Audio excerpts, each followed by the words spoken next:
Hey, it's me. It's Eric. I'm making a game. That game is called the Godkiller, and I make it with darkness and mood lights.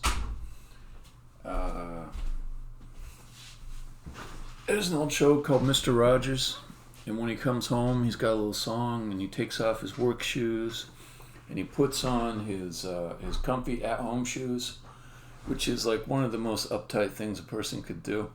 But still, why do you put on different pair of shoes when you're just going to relax at home? But anyways, the thing I do respect out of that whole thing is the ritual that you might get into a different mode after you're done with your work life. In my case, my day job. So that's why I turn on this little colorful light over here. Anyways, I'm gonna demo. I have a lot to demo. In this session. 2 new levels, and I started work on a third. So I'll demo the one I finished last night. I also have a demo of a game made by someone who comes on the stream. His name is Mateo. He lives in Argentina. He is anyways, I'll say more about that. But I'm going to wait for Mateo to come online, and then we'll get into looking at the game that he made a little bit and talking about it. Okay, also I'm waiting for his game to transfer the recording of me playing his game to transfer over to Google Drive so it's accessible on the computer that I can stream with. Okay, let's go to the work screen, and this is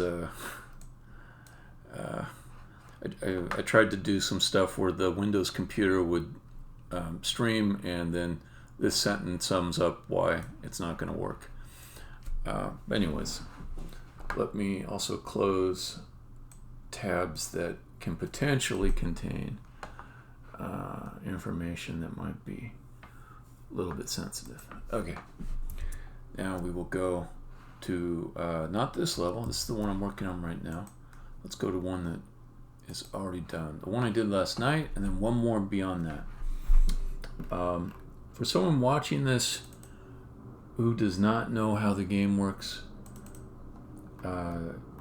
it may be a little bit tough to follow along this new level that I made. I'll try to explain it as I go. But now we've gotten to the point where there's enough elements in the game and the levels that are being made that there's like an hour or more of play time between a brand new player and the player who would arrive at this level. So I'll try to catch up somebody watching who doesn't quite know what all the elements do.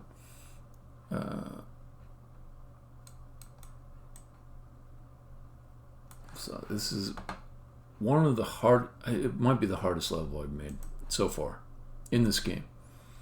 And this is even trying to kind of make it easier. I definitely tried to make things easier, and it might be too hard. I'm going to submit it to my playtesters group, see how they're doing it. Alright, I'll just kind of give you the lay of the land. So the creature in the middle there, this lady, her name is M. She is what you control.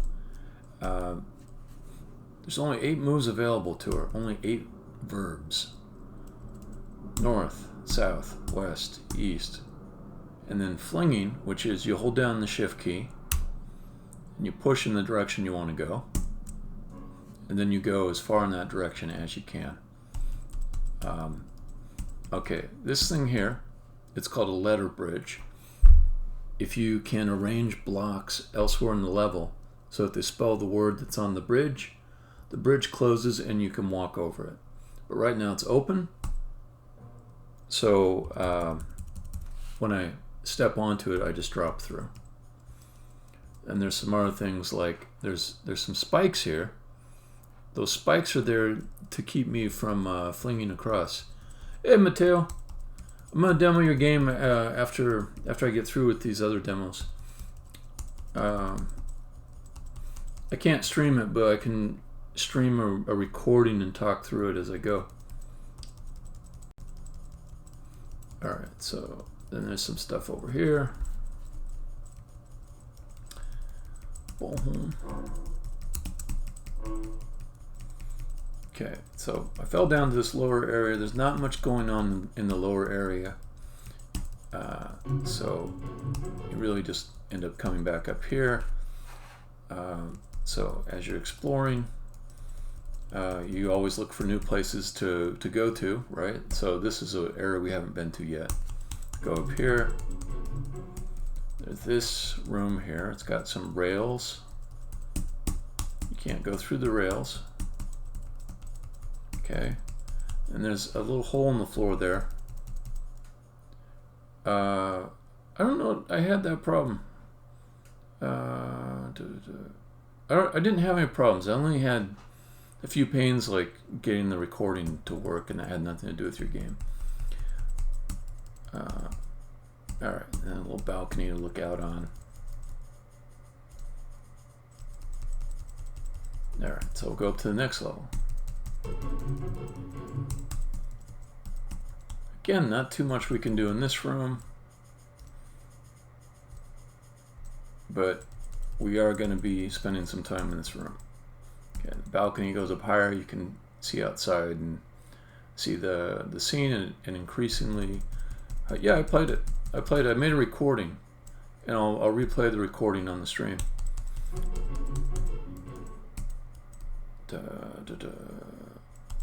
Thank you, sir. Okay, so here's all the blocks. They have the letters that spell the word glory, Glory, but they're not arranged in the formation that spells them at this point. So it will be necessary to move them all together. I'll save a lot of kind of empathy of the player, because a player at this point would probably do a lot of looking through the levels and trying to figure out, like, or looking through these different floors or stories in this building. Sure, Mateo. And I'll just tell you what conclusion they would end up coming to. They need to get all the blocks down to the bottom, and I'll just kind of speed run through it because it will take a little bit of time. So you can't walk through the rails, but you can push through them. Now, if you push a block and it's got nowhere to go, it's destroyed. And ooh, bug? Oh no, that little thing.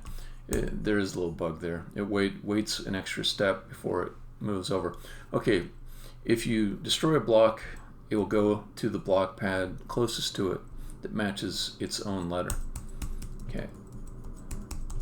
So there's a little bit of manipulation there. I'll go down and see where the blocks went to. So they're both stacked on top of each other. And I know that one needs to go here and one needs to go here. The player might need to experiment a little more to figure that out, but I'm trying to go through this fast. Okay. So there's a little trick to leaving that G over there. I won't go into it. So I moved the Y in position to go through this hole, but I'll need another block to drop down and use it to push the Y in. I'll show you where it's ending up. It's ending up all down here. The thing we want to do is stack all 5 of the letters on top of each other so they spell the word. Okay. So I'll just move another block down that I'll use for pushing the Y.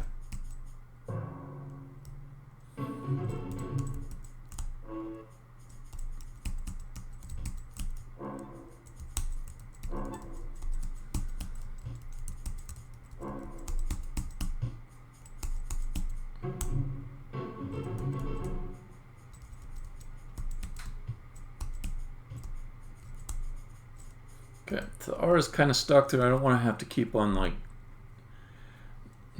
it's a little hard to explain, but it works better if I destroy that R.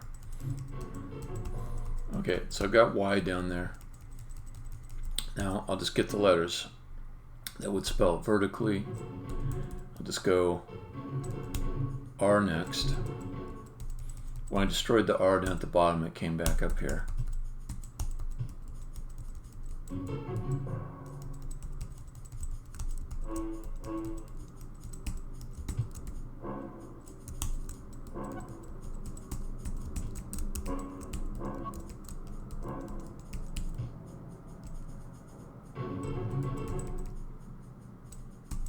Okay. So I knocked the R down this hole. And you can see now I've got Y and R. I have to spell it backwards just because of how gravity works and how spelling works. So the Y has to come first, then followed by R, then O, so that it lines up, with the word being spelled top to bottom in a way that makes sense when you look at it. Okay, so what's next? Y, R, O. This one has a slightly different path, but it's not that hard to move these things around. It's a little bit harder to figure out how to get past a few of the catch points. So the trickiest thing is the G. But you basically want to park it over there until you're ready to use it. So I got 3 of the letters. Now go back for L.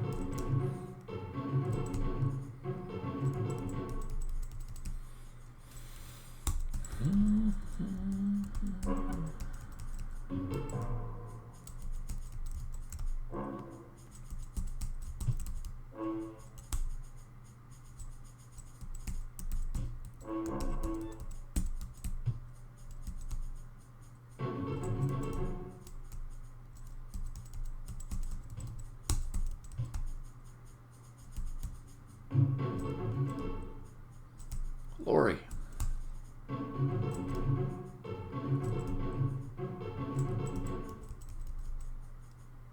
Oh, the G's already down there, I forgot.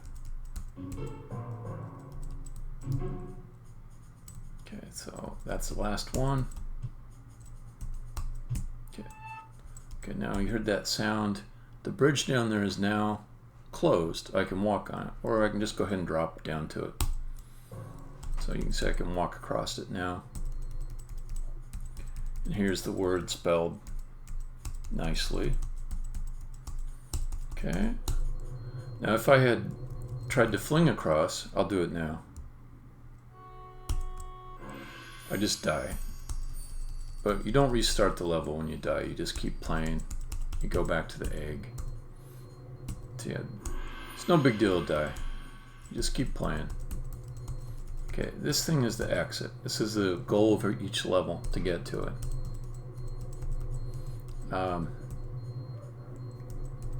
So there is a thing on the level where there's an extra bonus puzzle that if you want to be really super smart, you can figure it out. I'm not going to do it right now because I think this is a nice demo on its own, and someone else may. I think I'm getting to a point where I want to hide some of the solutions to things, so somebody else can figure out that bonus. I know it's possible.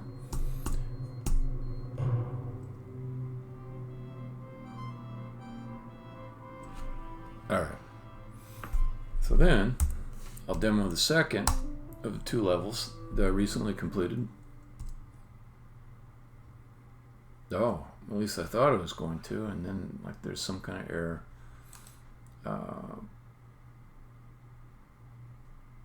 Alright, well, I'll open it up the regular way. I'll have to come back and fix that error, whatever that is. Okay, project.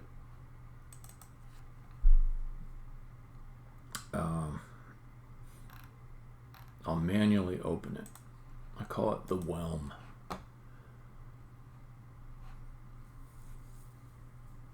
And the name comes from a bit of research.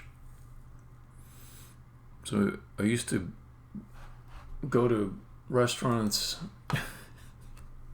Say I used to go to restaurants like before COVID. I used to go to restaurants Hey Matteo, I'm going to demo one more level, then I'll see if the file transfer of the video recording I made has completed, which would allow me to demo your game.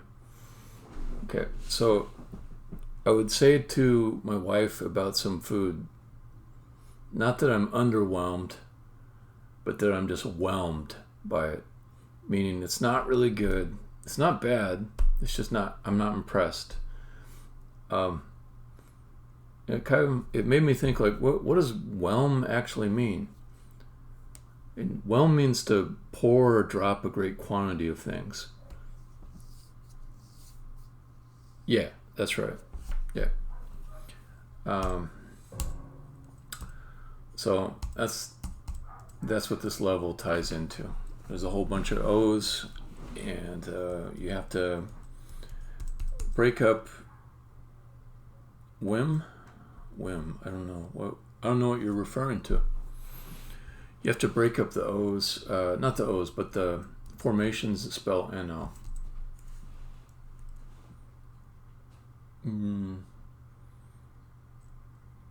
Oh, whelm?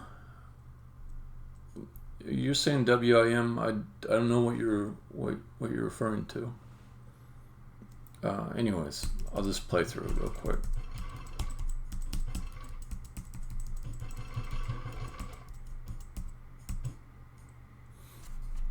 Oh, no worries.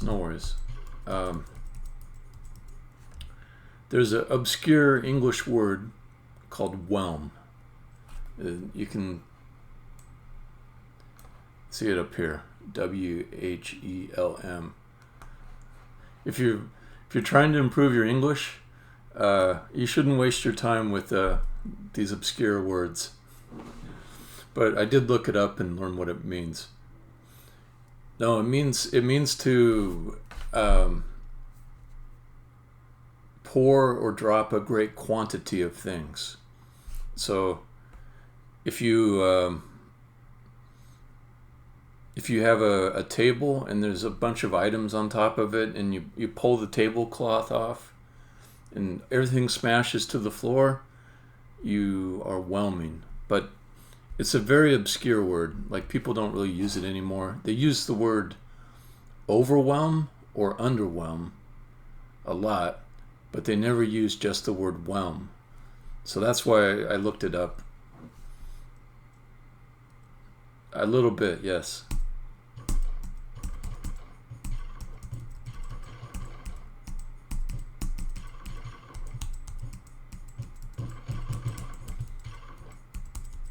Okay.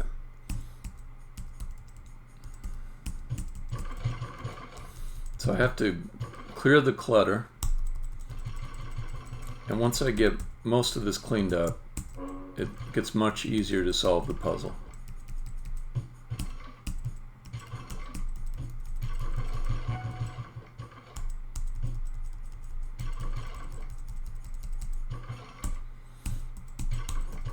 Yeah, it is fun. It's meant to be maybe not real hard to figure out, but just a lot of banging around. All right. So this one spells no, N-O, and this one also spells no. Okay, so when I stop all of them from doing that, then this opens up. Another thing I think I need is some kind of animation that shows blocks that are causing a door to be closed. I think I might just make a simple one where they shrink and expand a little bit, and repeat that. Okay, so then you come through here, and the exit's over there. Okay.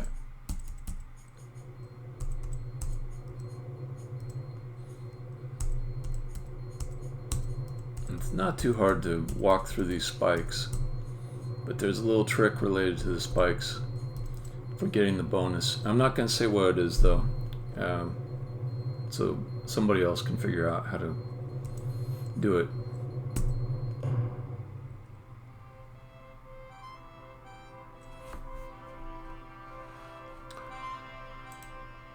Alright, so let me see Let me see if I can get that recording. I'm going to switch to my big stupid head just for a little bit because I'm going off into an area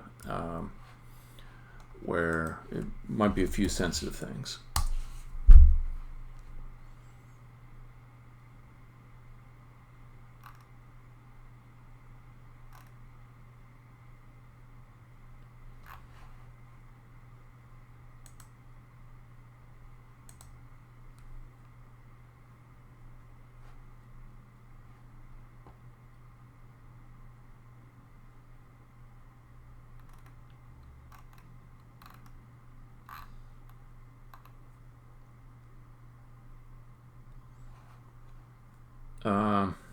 Yeah,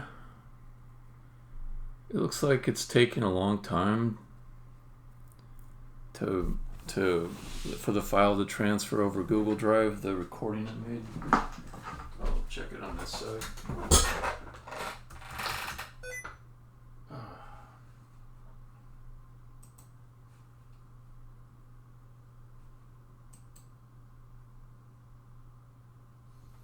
Okay, I've got another way of doing it.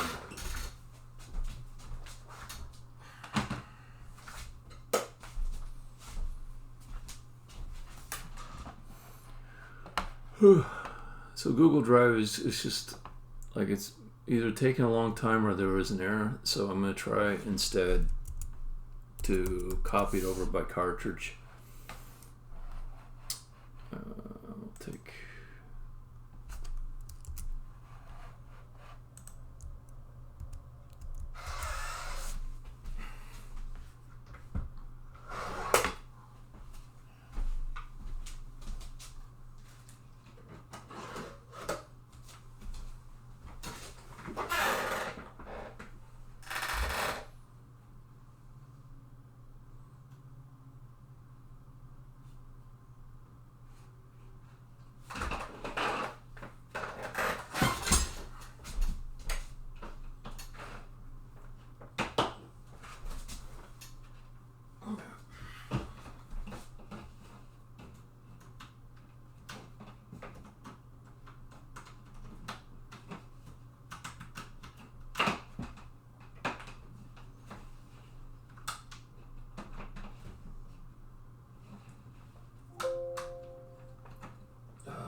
God damn it.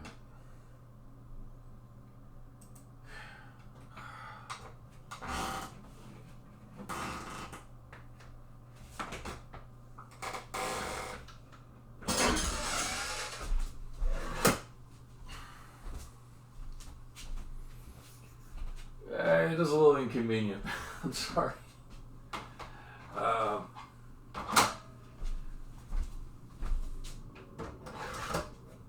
It's just anything I do on Windows takes me a long time.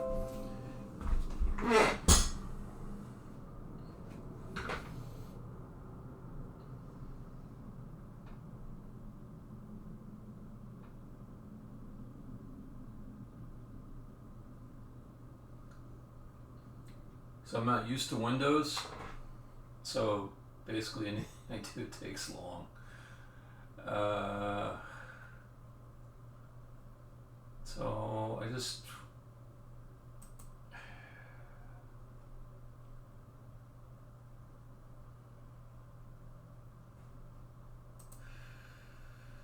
removable disk. Here we go. It's telling me I gotta format the disk. I don't want to format the disk. Do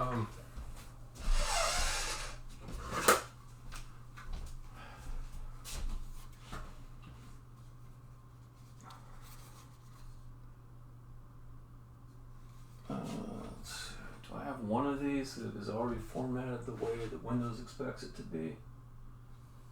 I thought maybe I did.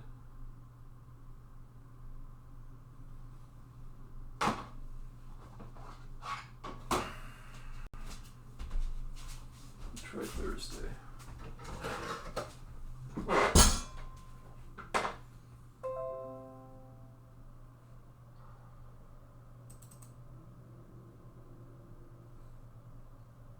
Alright, I guess I'll format it.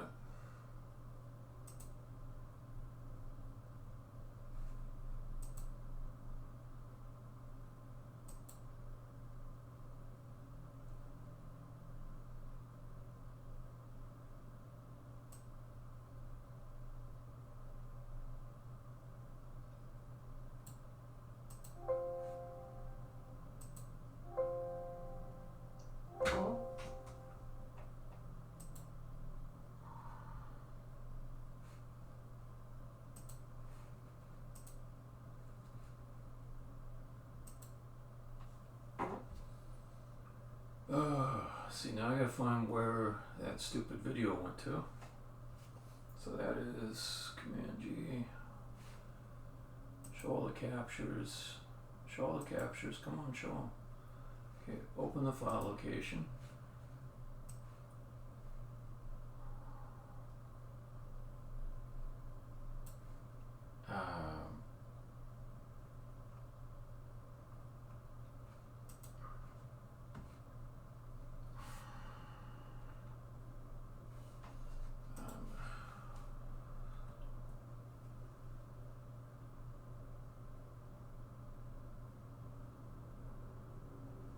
Open the file location. Jesus.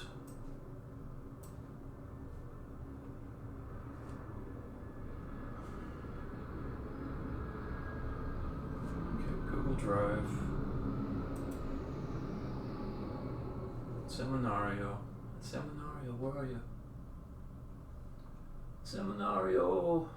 Seminario. There we go. Okay. Take this.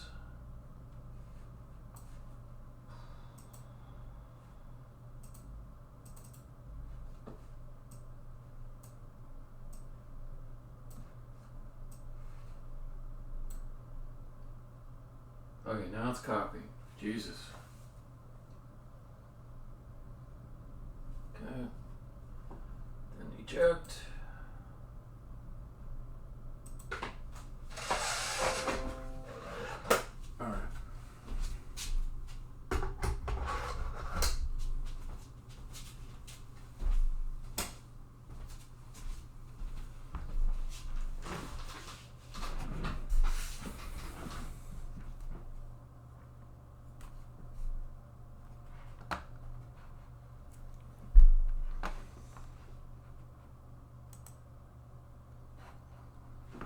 All right, I think it'll work.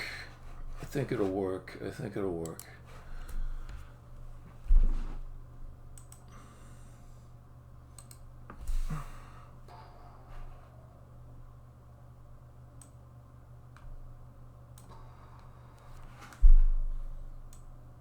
All right, let me get this positioned as best I can. So this is a game made by Matteo. You can see him on the stream right now. Mate God, same guy. So originally I recorded this, and I was just barely learning how to use the recording feature inside of Windows. And I talked the whole time, but it didn't record the audio. So I'm just going to hit play, and I'll say mostly the same things that I said while I was originally recording it. But I don't have any ability to play the game. This is just a video recording. Okay, and it does have the game audio, which is good.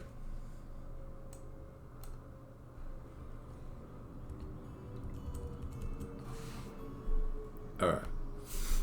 So this is the play screen. I noticed it would have been nice maybe to be able to select the play button with the keyboard, but I figured out you can use the mouse to do it.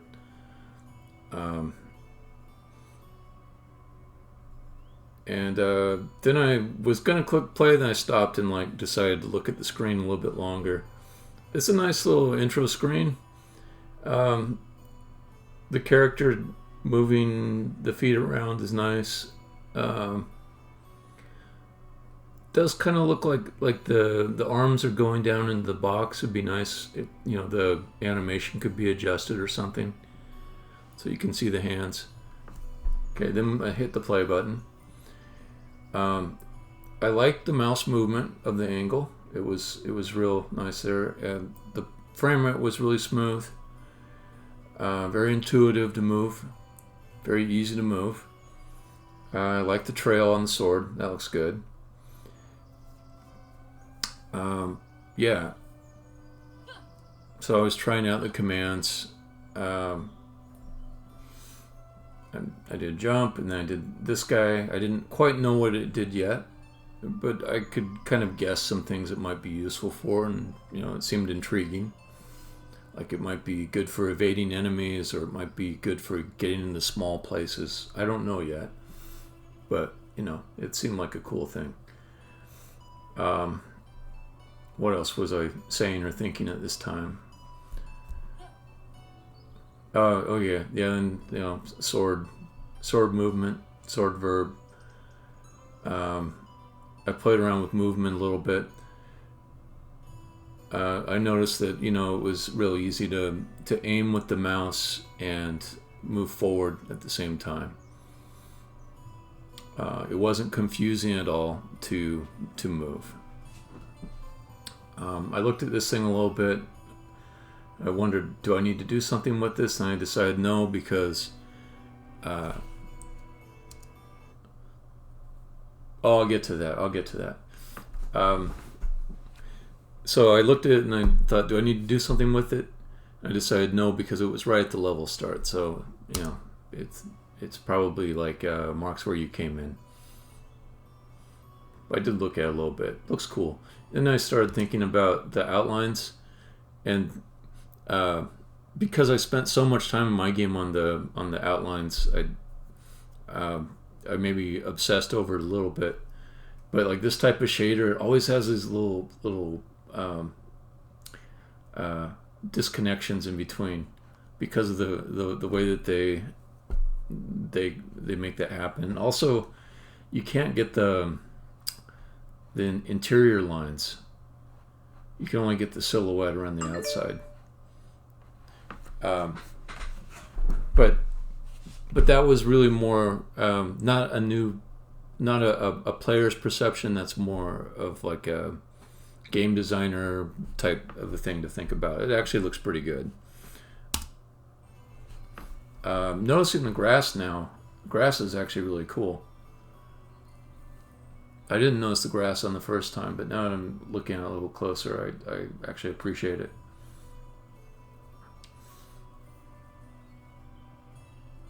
Yeah, here I probably talked a long time about the outline in the first recording. Alright, then I said, let's get moving. Let's go look at things. What is in this immediate area? Okay, yeah, then I like I commented that the outlines here look good. This type of outlining, it always looks good from further away. It doesn't look as good up close. That's maybe the downside of it. It's just really hard to get good outlines. I mean, those are good, but like I obsess over it a little bit. Okay, then I came over here and I wondered, can I interact with the flame? Probably not. In the box, I thought, okay, I'll try hitting it. And then I stopped and thought, well, maybe I need that box, so I'm not going to keep hitting it. Because I might destroy it, and then I would not have that box, and maybe I need that box. So I didn't keep beating on it. But I look at these guys, obviously I'm supposed to practice on them. It's like to make sure you know how to use the sword slashing, maybe. Then I hit this a bunch of times and I thought, well, it doesn't destroy, so maybe it wants me to jump up and hit the X. And so I tried for a long time to see if I could figure out key combinations to jump and slash at the height of the X. And I tried like, first I'll jump, then I'll slash. Then I tried, first I'll slash, then I'll jump. Then I tried hitting the two keys together. And the opinion I have is I'm not sure if I did these guys right. Hold on.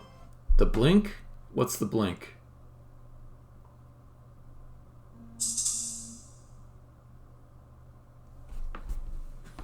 I don't know what the blink is.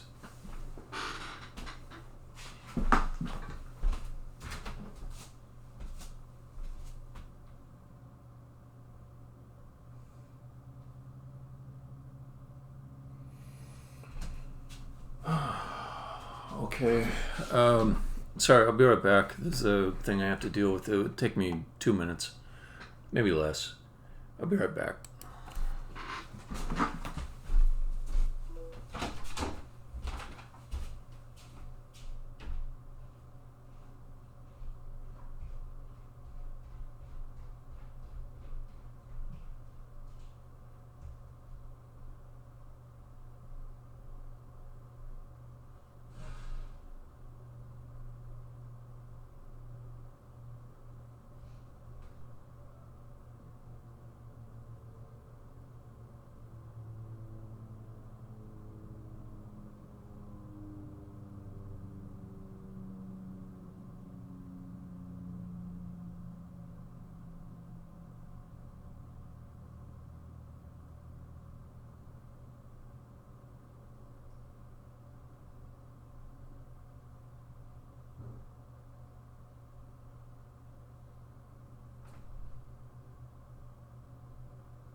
All right.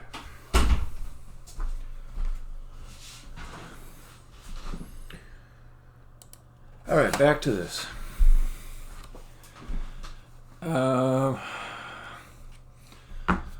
Yeah, so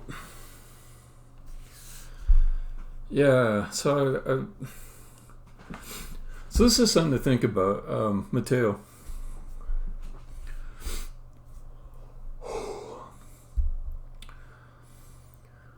So you may need something else to guide the player to get to that movement. So like maybe some on-screen information about the command. It might be something you were planning to add, but you just haven't done it yet. But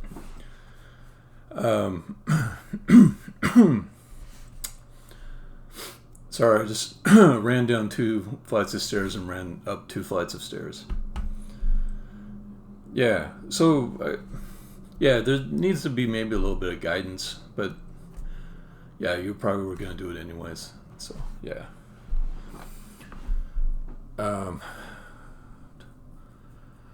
Also, I think here's another thing too. It's like the way that I play this game, in some ways, it's going to be close to a real player in that my attention span is a little bit low. Meaning, I'll just try and figure things out really fast.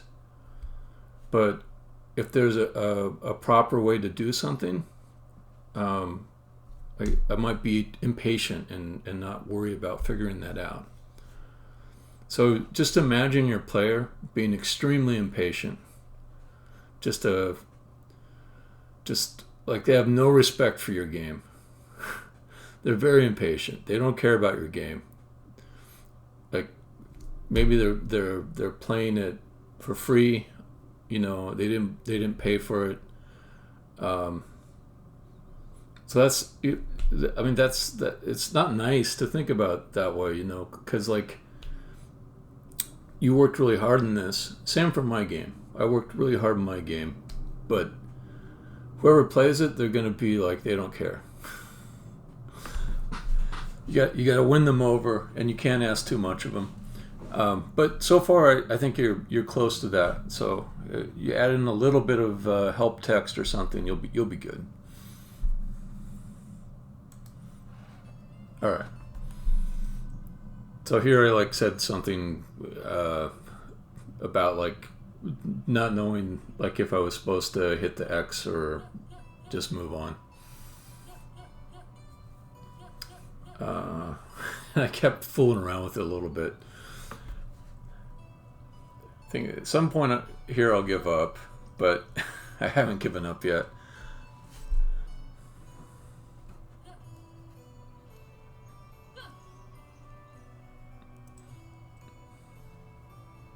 It is nice seeing the stuff in the background too that looks like, more parts of the level for me to get to. The design of the level, like how things are laid out, it's good. There's a lot of variety. I like the the character model. I don't know if it's a male or female. I think it's female because I can hear her voice. But her eyes are really cool. Yeah, you know me. If I see something that looks like a puzzle, I get happy.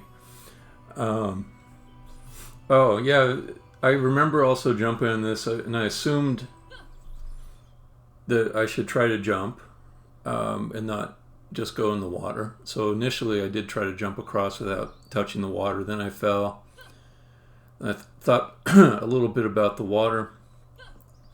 Do I expect it to kill me? And I thought, no, I don't. It's shallow. And so it makes sense.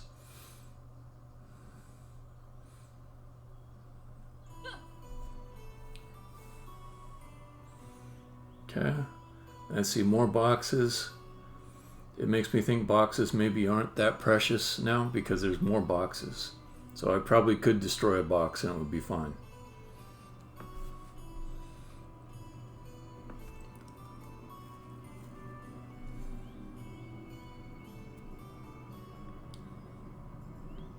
Okay, and I probably said something here. I forgot what I said though. I might have complimented you more on how the lines are showing up on these particular objects.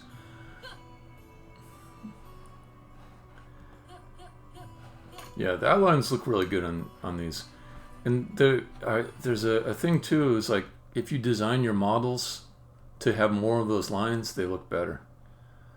You get more outlines showing depending on how you design the models.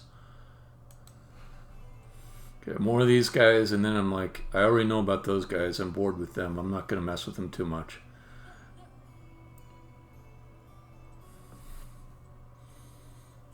And the bridge looked good. I don't know why I didn't go up that bridge or try to. Okay, and then I saw an enemy here. I have to tell you a little bit about me though. In some ways I'm a bad person to try out your game. Because I'm not a real action arcade person. So I don't mind death, violence. I don't mind any of that. I just for games that involve reflexes, I usually don't play them, to be honest. So you're going to be a little bit disappointed, but I go fight these guys, and then after that I say, this probably isn't my kind of game, and I stop after that. So here, I'll hit play.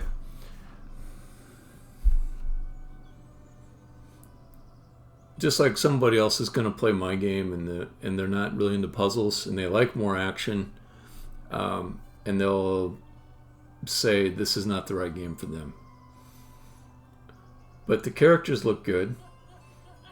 I understand the mechanics. It wasn't hard to fight them. I'm not very good at it, so they did win. I'm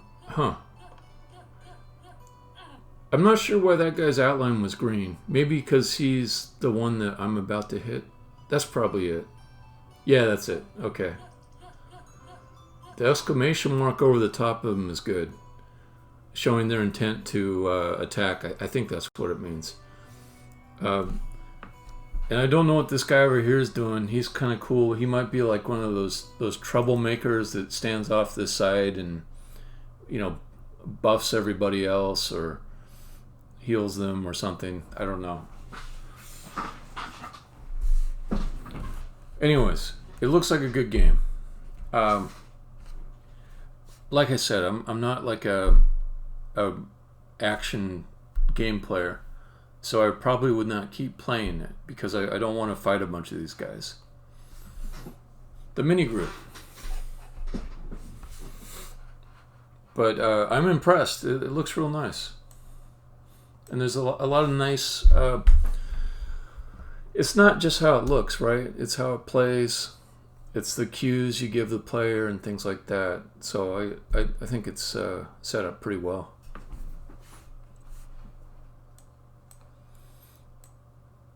Alright. So that's that. Oh! You reminded me of something. Okay, one more piece of constructive criticism. Okay, the music is good, but there's almost no music in any game ever that you want to hear on loop. So you hear it play through and then it starts over again. You'll get tired of it as a player. So the suggestion I would make is play through the song one time, then have a second piece, which is an ambient music.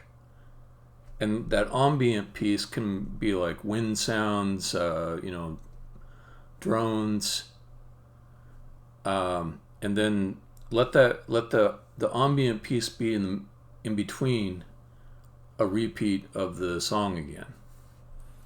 So I'll give you an example.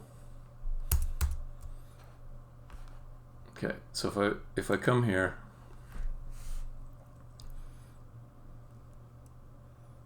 I hit play. I'll play some music in the game. I've got two pieces. There's the normal one that is has a melody to it, like the song inside of your game.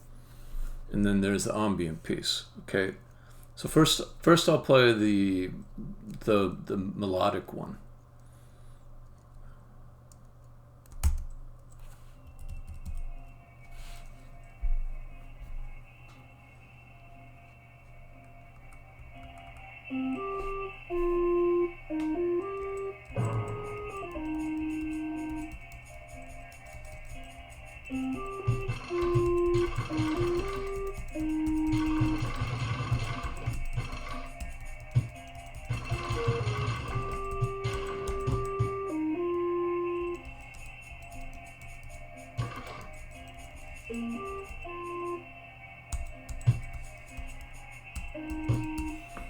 Okay, now if you hear that song on repeat, it's going to drive you crazy.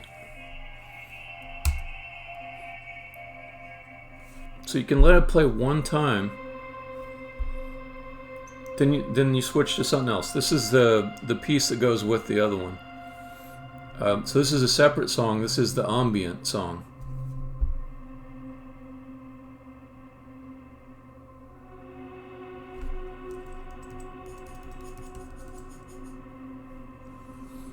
So the second song is kind of boring, but it's supposed to be a little bit boring. You could listen to this one for a long time, and it's not going to irritate you. You can even let it loop, it won't be a big deal. But then, you could get to a point in the game where something dramatic is happening, and then you play the main theme, and then just go back to the ambient. So if you mix and match the two kinds of music, it creates a good experience. This is my theory.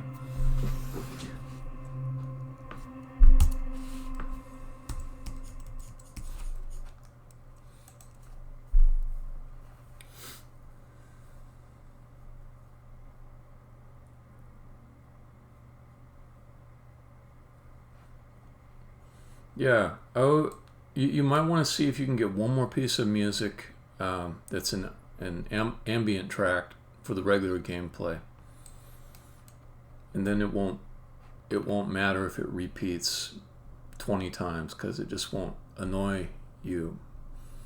The menu piece is it's actually quite good. It's going to irritate players on repeat. That's all.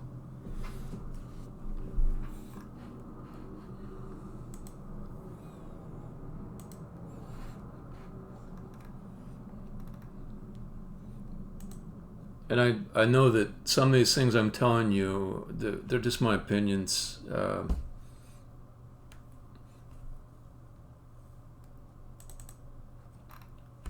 You can take them for whatever you want. Plunderton. It's good to be clean. Have a good shower. All right, what was the other one? What was it called?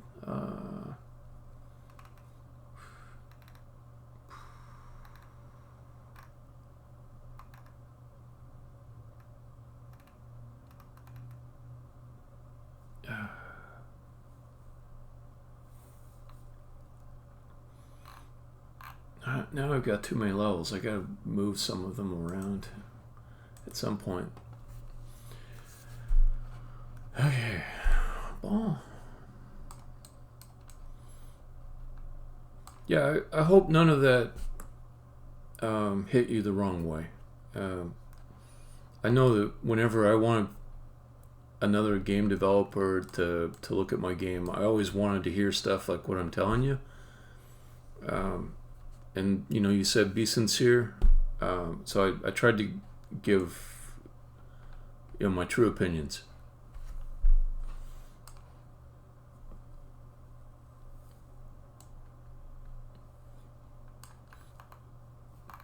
It wasn't bad though. There was only maybe that one part where you're saying use the blink.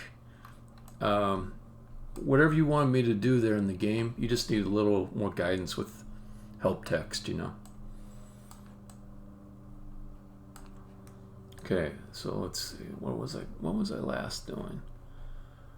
I think I was checking that this puzzle worked. All right, let me see if the puzzle works. Oh, errors, huh? Oh yeah, this guy, unpack him.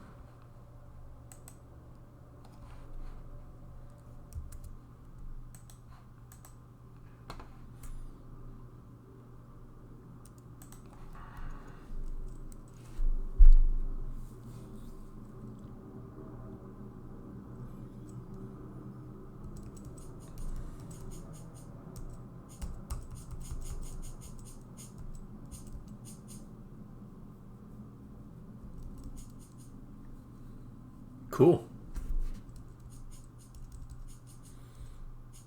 All right.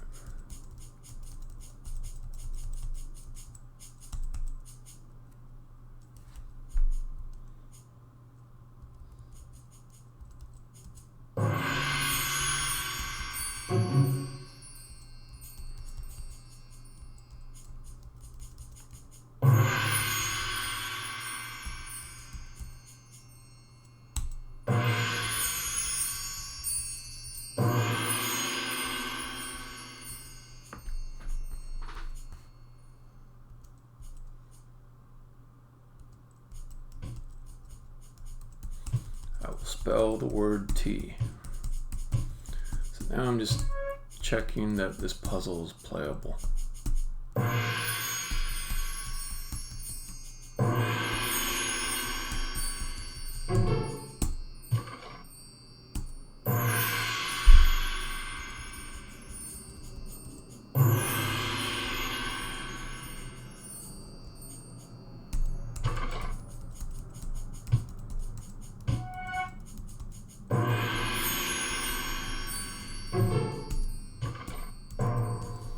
This part I know works. It's the next part.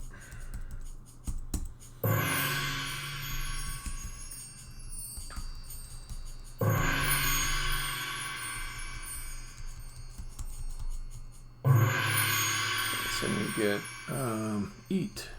Eat, spell eat. Pretty easy.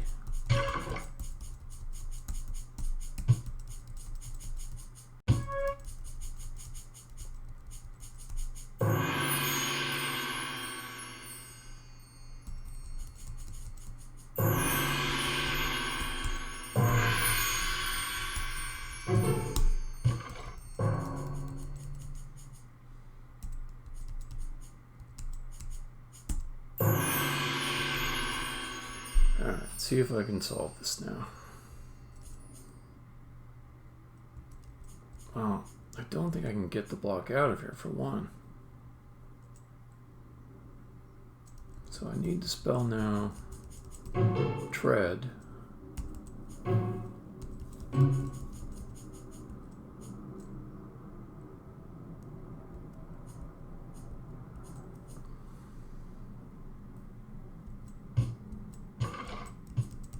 Yeah, I won't be able to get the block out here, so I'll have to fix that.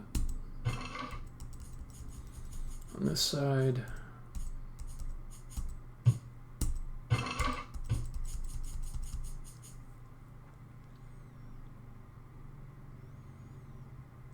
let's see if I can get all the other ones.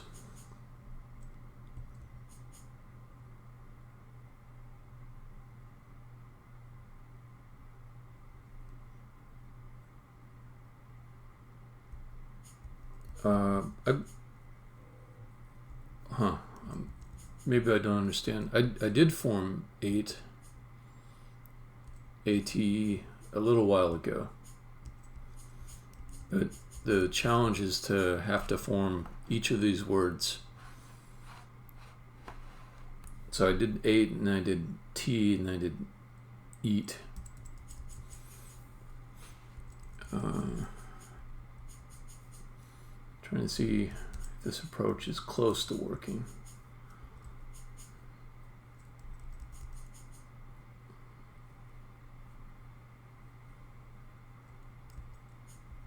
So if I can get them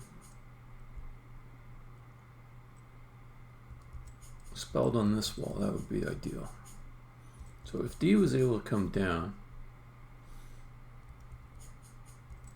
then knock it that way.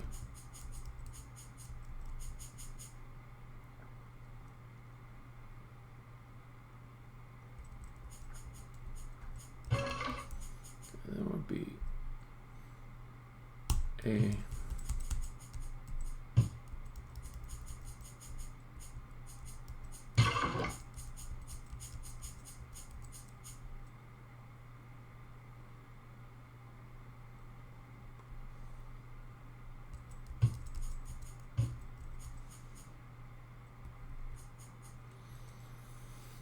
Okay, so R wants to be here.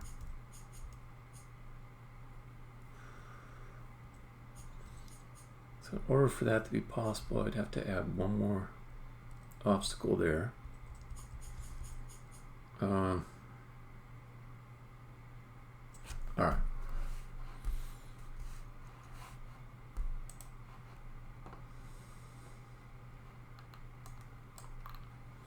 I think if I move this down, I can get D out of this little room in there.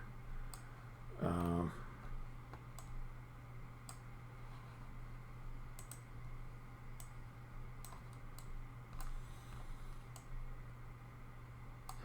let's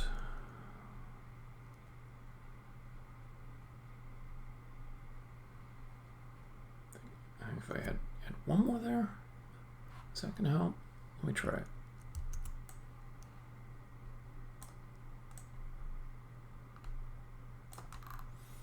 I don't want this part of the puzzle to be very hard.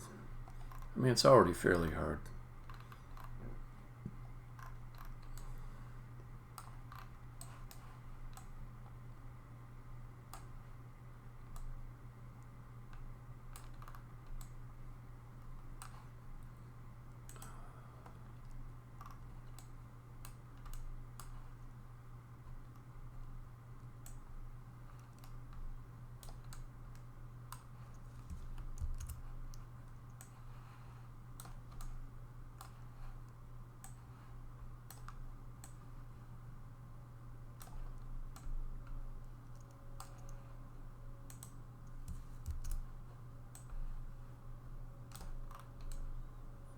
So maybe with that.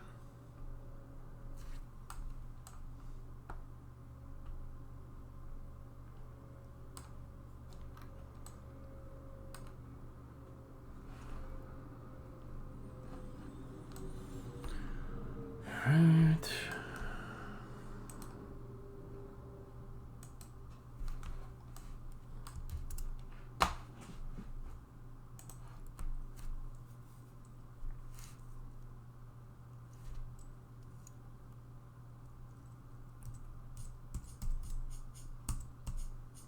Alright, let's do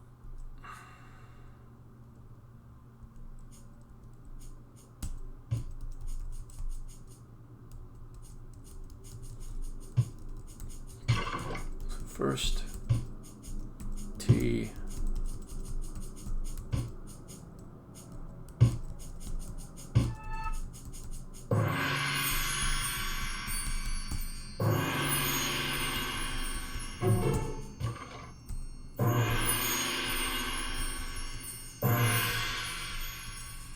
Then we'll do 8.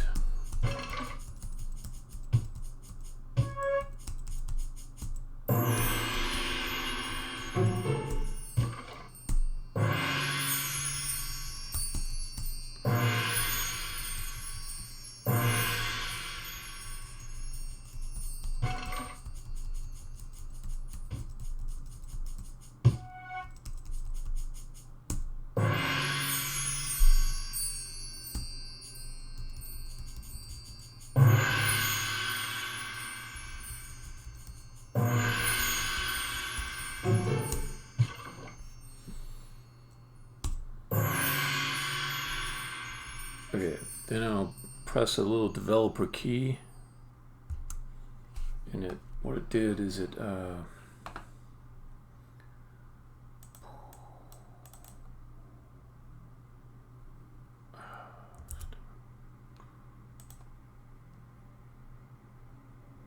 get later. Okay, so it output all of the commands to reach this point, so I can put those in to get to it faster if I want. Okay, so now can I make tread? First one to get in place, I think, is D.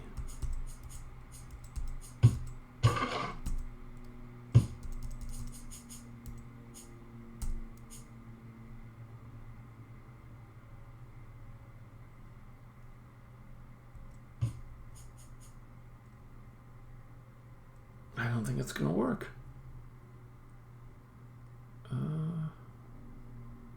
No, it just puts them in a dead end.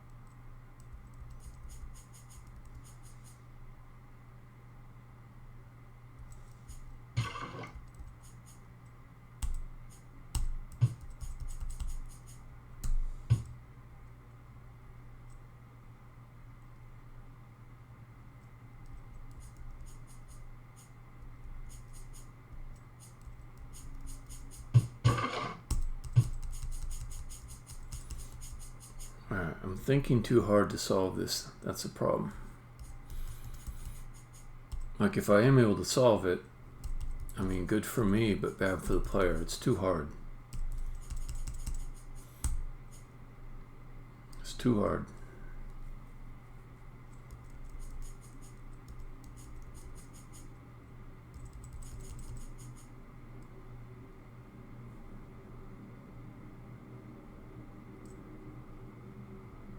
All right.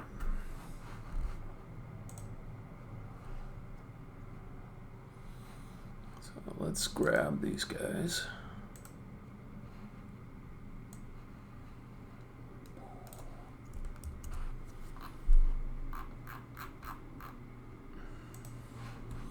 Here, I stick this in. And that'll give me a shortcut when I retest this. Okay, so let me think about this a little bit. I want D to go into this corner.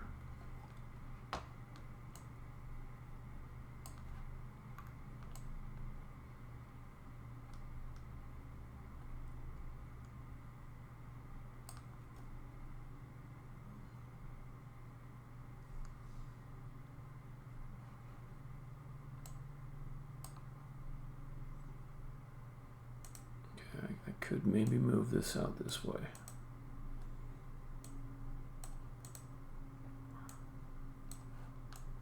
I think that should make it a lot easier, actually. Okay, so D would come down here and knock it this way, knock it up. A goes up, goes over. E goes up and over. R.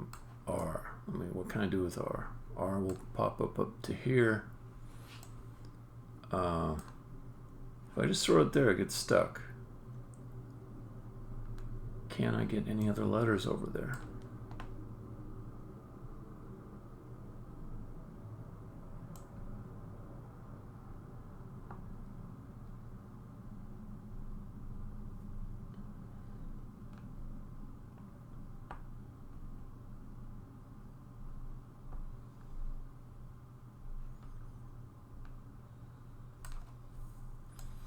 D comes up here.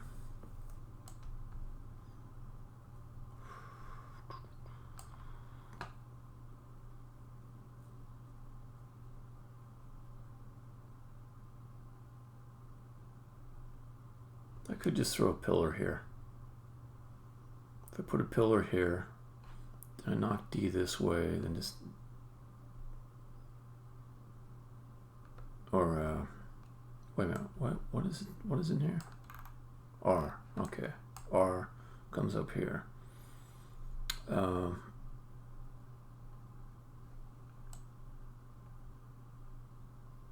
That might do it.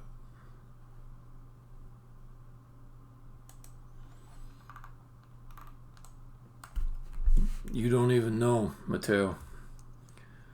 You don't even know. It's a lifetime of making puzzles with a little break. Let's see.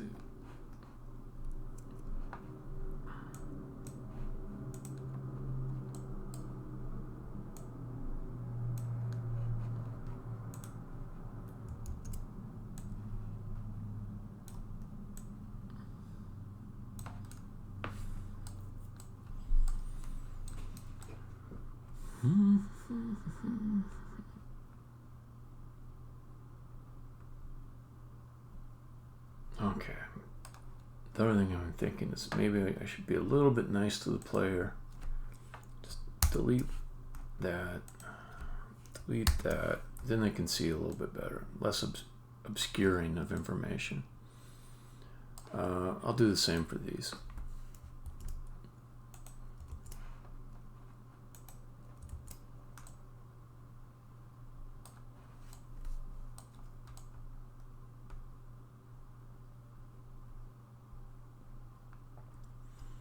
Okay, so D comes down, knock here, knock up there. A can go across and over, E can go across and over. R comes up this way, and then here. T is in the way, but that's no big deal. Move R up there, over, and then T. Okay, then there's another one I have to do. Trades. When I get the S, knock S in there. No,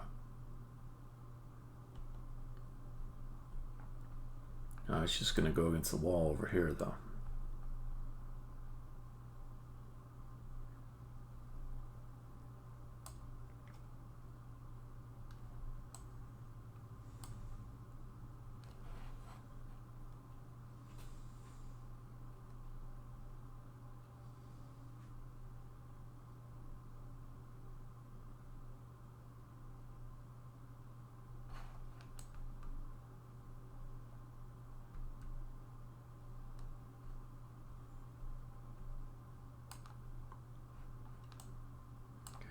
S, S, S. I know. Here's the easiest way to fix it. So move this over here.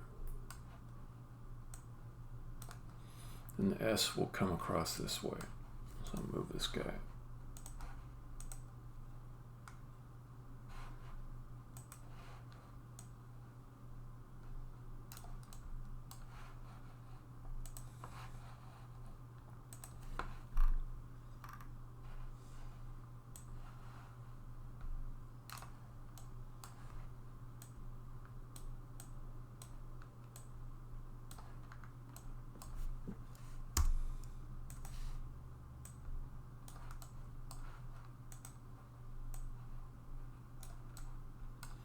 Okay, so that should fix it. Then I go S. Oh, it gets hard again though. So I can push it this way and it's stuck.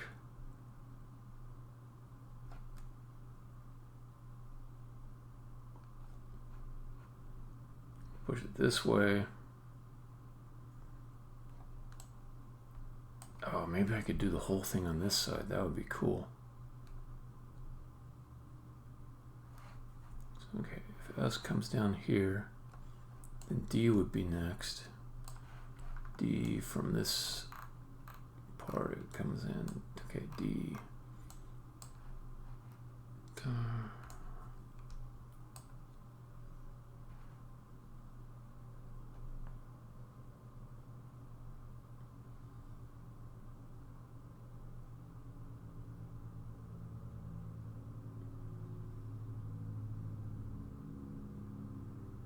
All right, let me make sure I got the first one working. Then I'll work on the second one.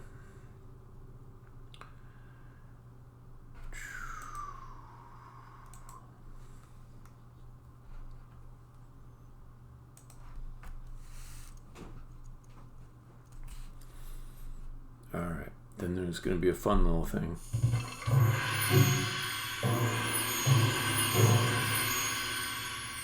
Something changed. It doesn't. My commands didn't work anymore. Okay. So where did I get to? Did I get any of these?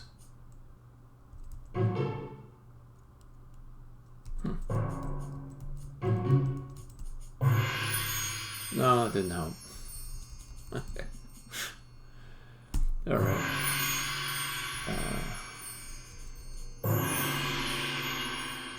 Oh, if the T is in front, it won't let me push it out. Huh. Okay, that's another problem. Glad I accidentally caused that to happen. So I do need to put something here that stops anything from blocking the exit. So let's just...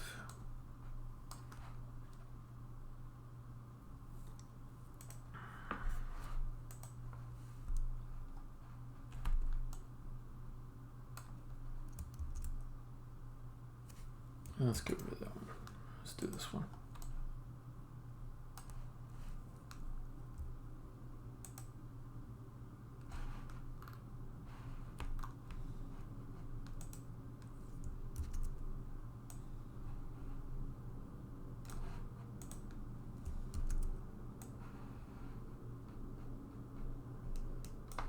Okay, so that'll stop that from blocking the exit.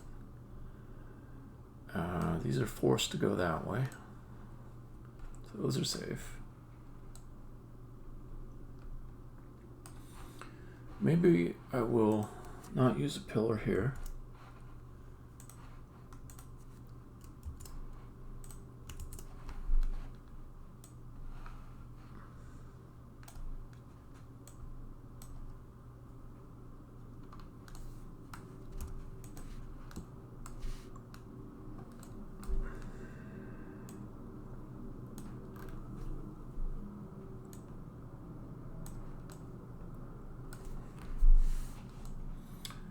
I guess I could be symmetrical.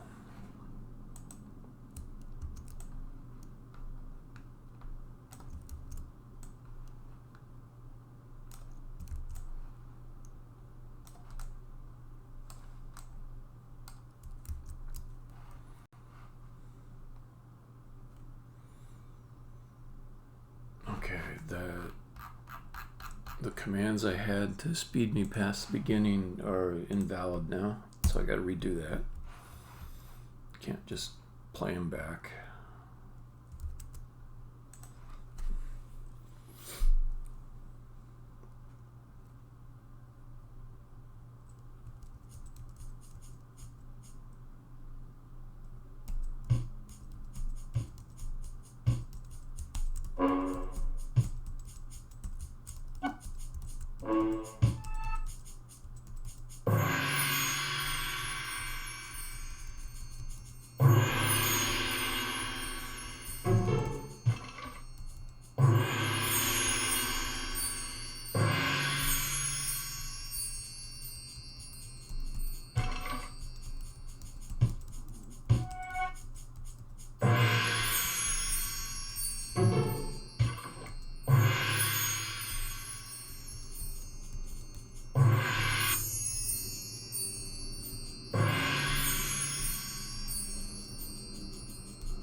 Okay, hit the D key.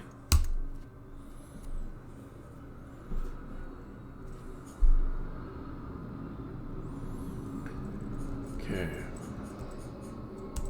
Can I get tread?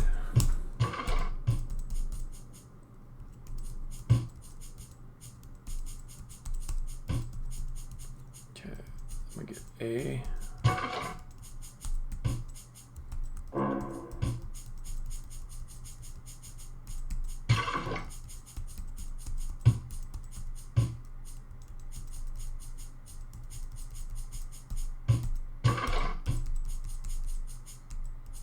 Alright, this is much better. This is the right difficulty.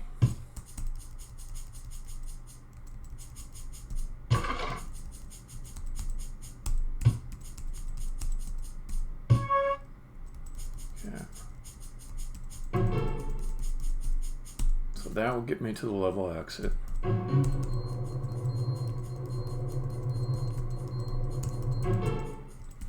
Okay, then I go for the bonus puzzle. Let's see. For that,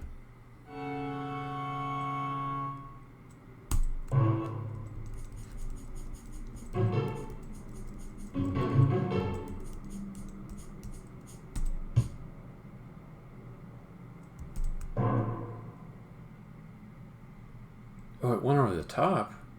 Okay, let's hit D again, because this will be a long time to replay all that. Went over the top. Now is that... It's probably just a height map thing. Let's copy this.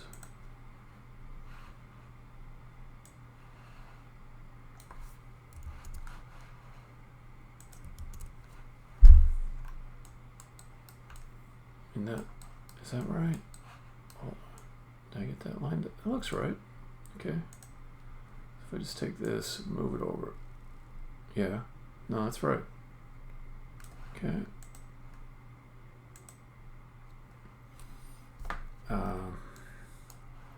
Let's go ahead and check the height diagnostics. Okay, it's got a little thing on top, which means this is a floor, and it will treat the rest of this as a solid thing. Okay. Save. Play.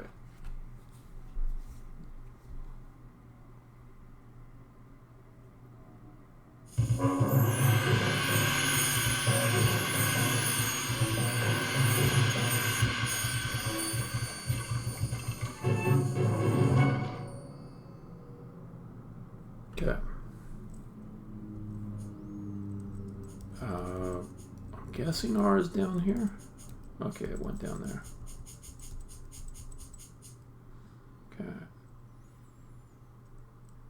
So if I'm going to do trades,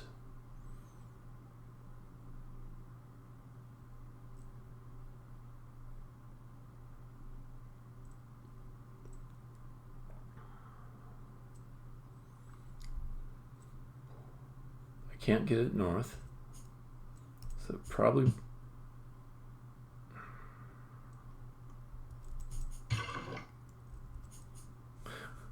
boy, it is a pain in the ass to get that S back. So let's do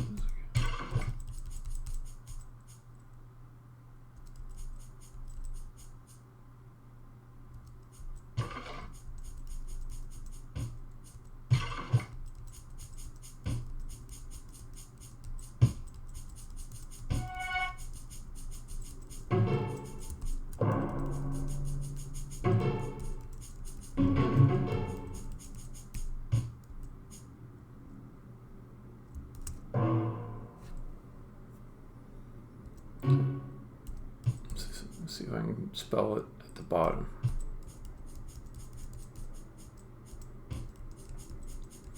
Okay, next would be E.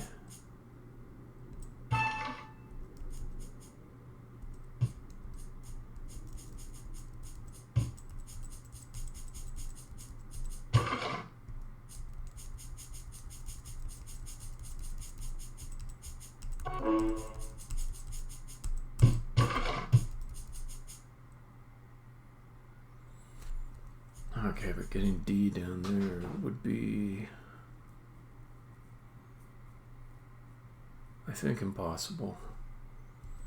I can do D this way.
So I feel like not messing with anything up here, because I know that puzzle works, so I just want to figure out how I can make the second puzzle work without messing up the first one.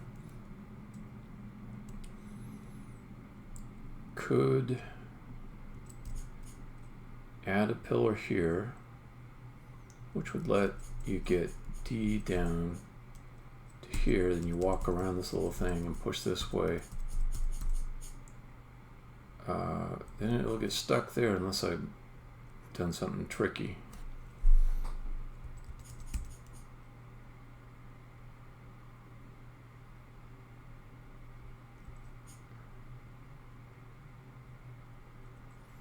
Well, I could add one more pillar here, and that would let you knock D down here.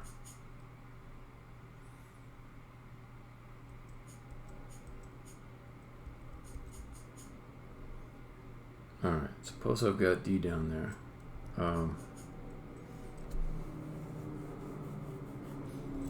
So the hard ones are D, S, and R. So what about getting R down? So R,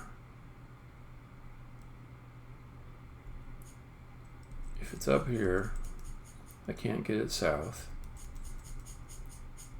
If R is, oh, this is nice though. If R is down here, I can push it up, boom, boom, boom. Yeah, okay. So I think one pillar here, one pillar here. I think that'll do it. Okay.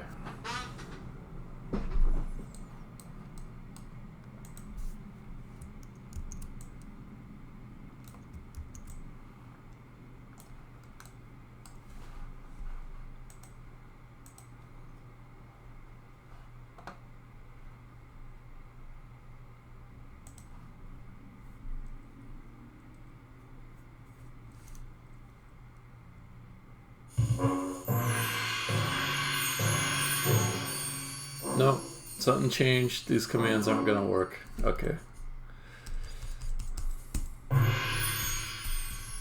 Problem with these commands playing back, if I change things, they no longer work.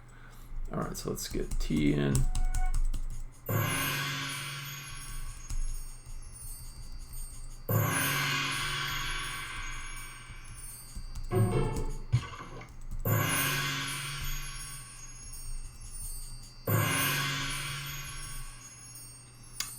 No, it's a command playback thing. It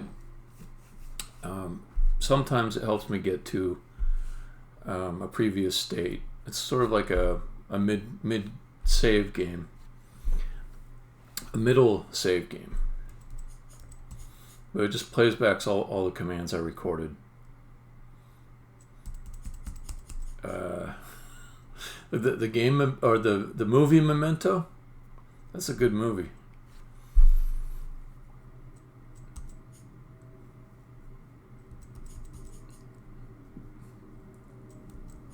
Okay, let's see.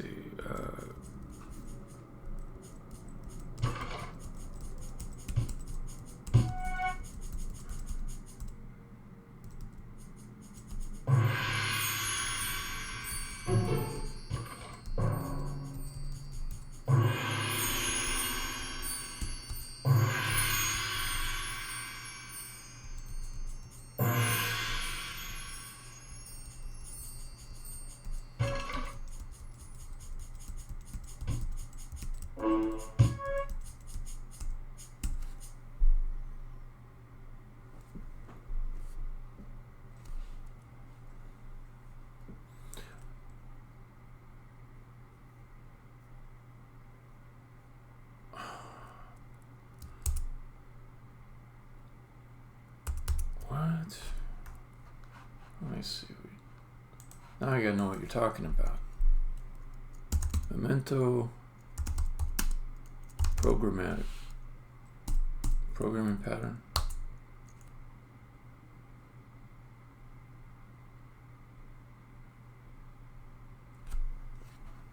This might actually be it. Let's see.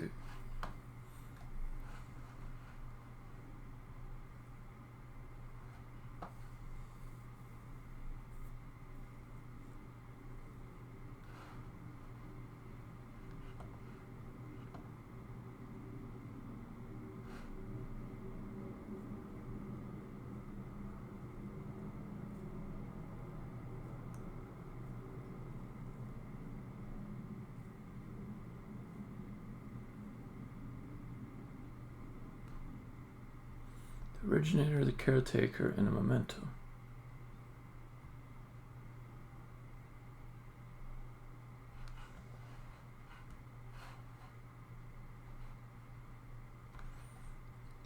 I think it's like this pattern, but not the same. I just record the commands, and then I play them back at the start of the session. That's all I'm doing. Let's see, do I got D, and I don't have R yet. Okay, so eat. Is that the top one? Probably. Let's try it.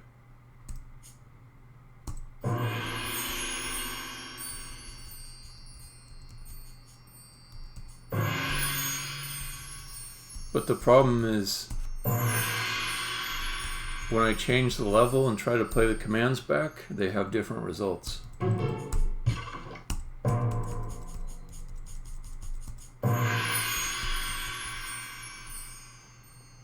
Okay, so I've got all that there. I'm going to do tread up in the corner.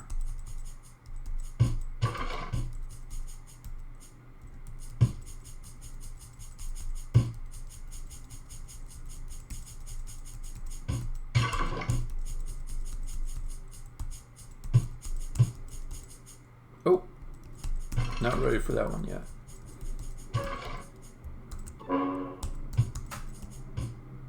Oh, I misspelled.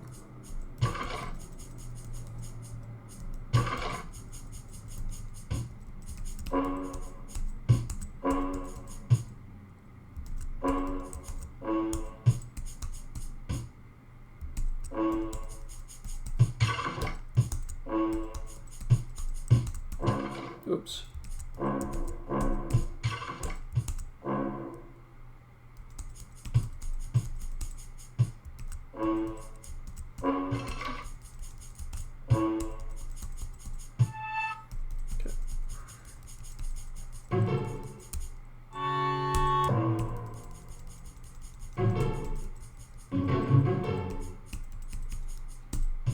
Oh yeah. Then here, let me come up the other way.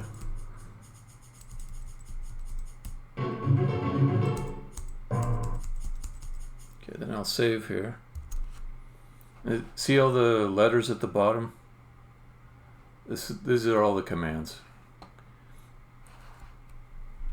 Okay, so now I will see if I can do the second puzzle, which is to spell trades, and my strategy is to spell it on the south end of the chamber. Okay, then I need E.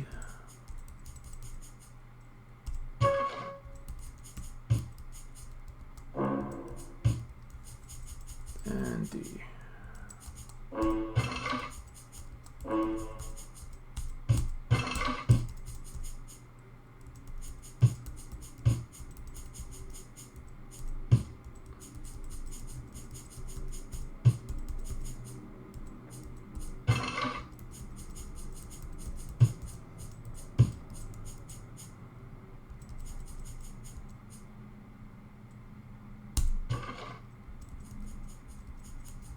See if I can get R.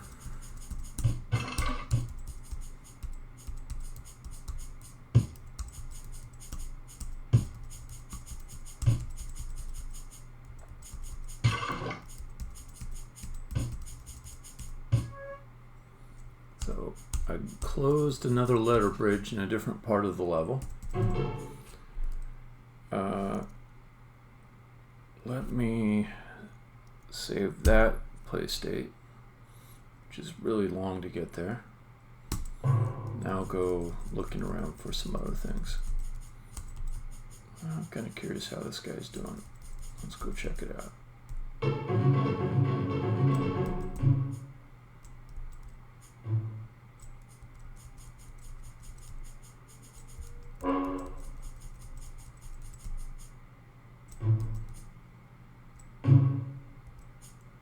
Weird.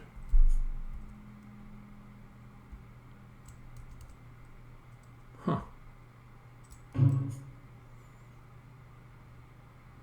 I must be going into negative numbers, and it must be causing my algorithm that picks a note for the steps to mess up.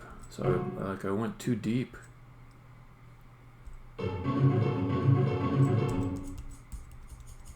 Okay.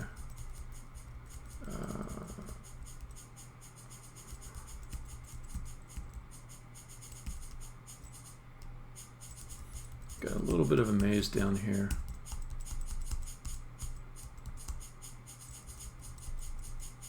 There's trades.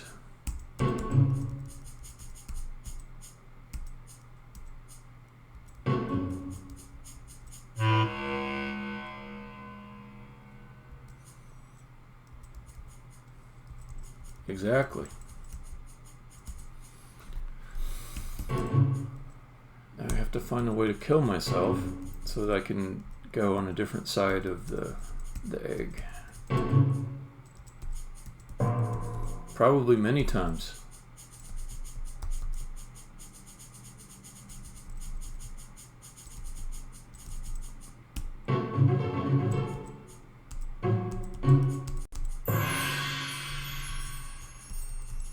There's the bonus.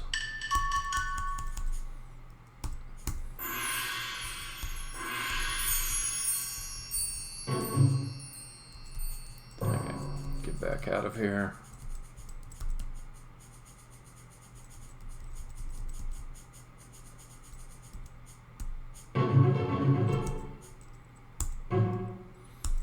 To spell tread again.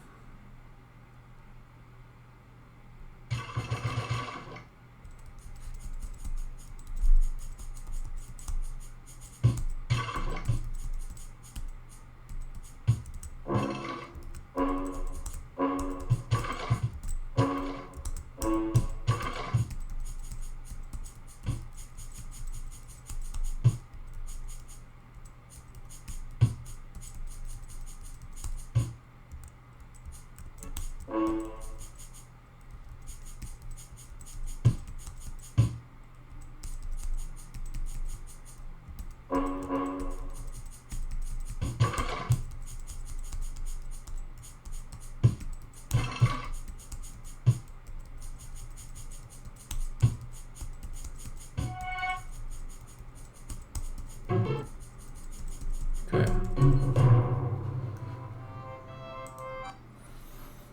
Alright, I got all the puzzles.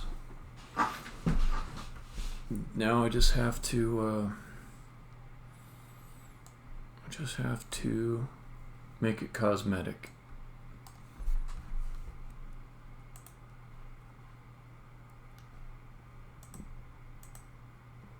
And there's one bug here.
Okay. Time to make it pretty.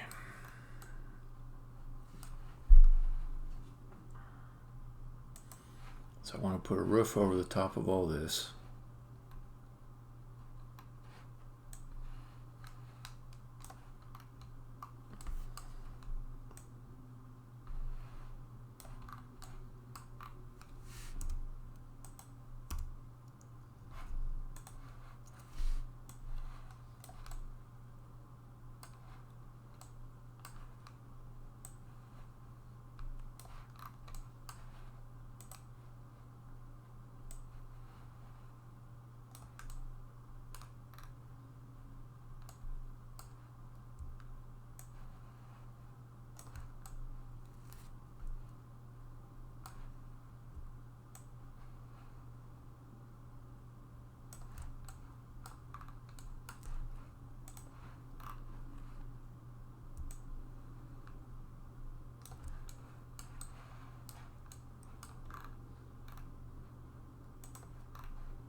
Okay.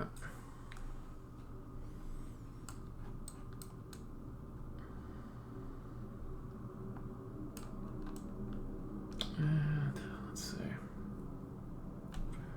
I'll fix things down here first. I do like how it just gets all black and white down here. That's kind of neat.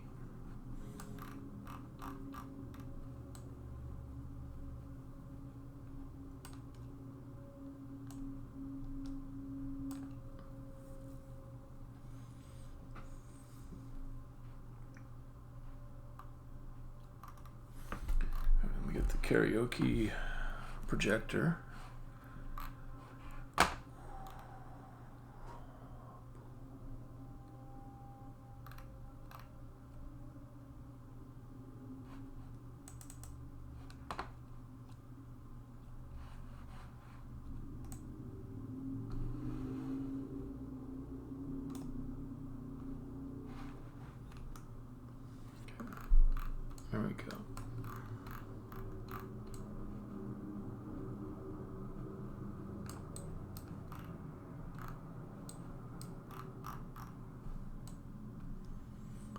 You can if you want.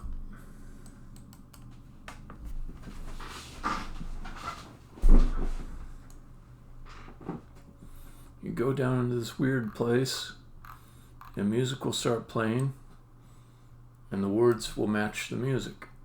And you can sing along if you want, but it's kind of weird.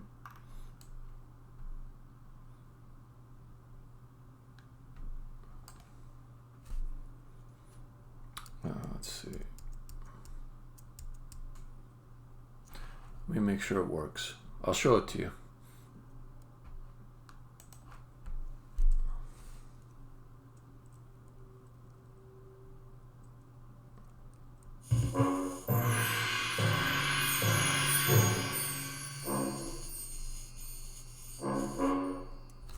All right.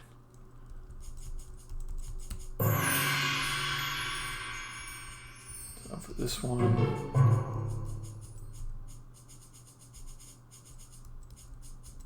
All right. So then if I go.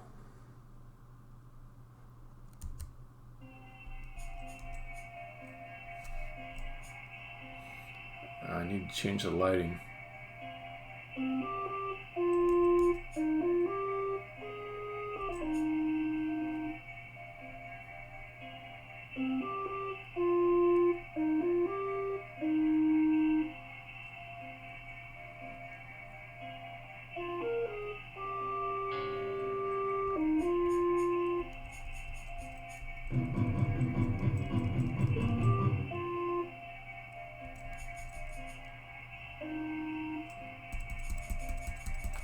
And that's it.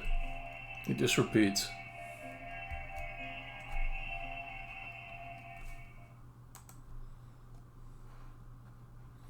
There's still some kind of error with my note selection on the stairs. It was just playing the same note. Okay, so it needs to be darker in there for it to look right.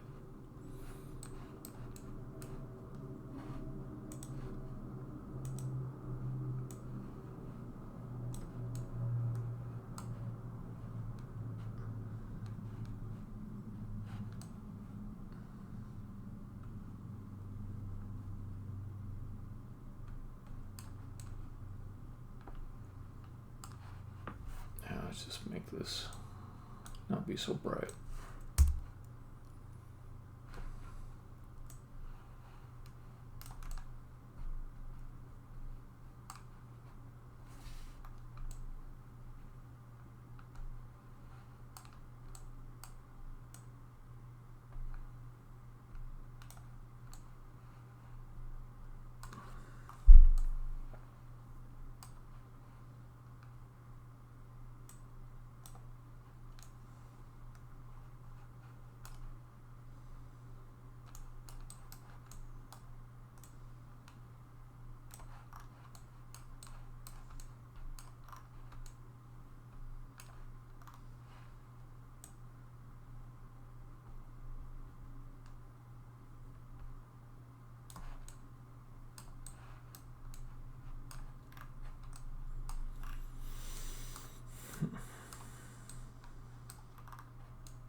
I kind of wonder about just raising everything up.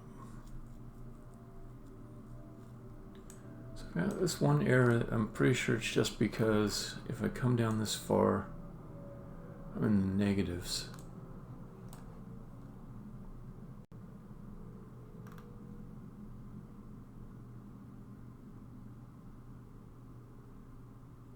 But my coordinate space should always have this be positive. So let me check something. Okay, if I do level, let's see, prefabs made a diagnostic. Let's bring the diagnostic down here. Yeah, so okay, I know how to fix that then. So I've got scene coordinates and I've got game coordinates. And in my game coordinates, it's not too low, but scene coordinates it is. So I need to have the cursor be based on game coordinates instead. This is not a good solution here.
Do vector 3 to height.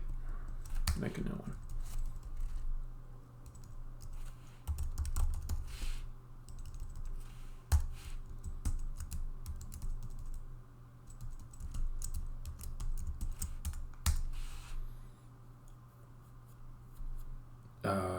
The static in the debating.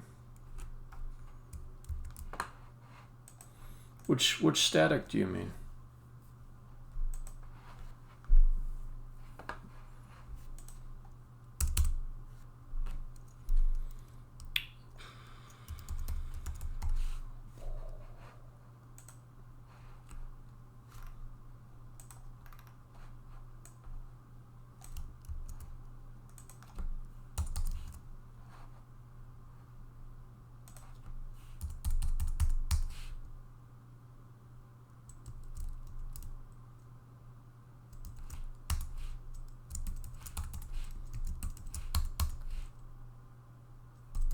This could just return an int.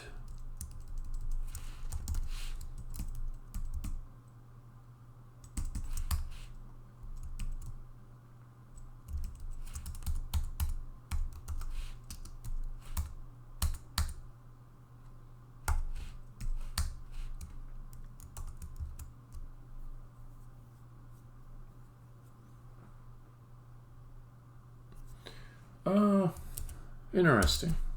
I forget what's solid again. Because I know that there's...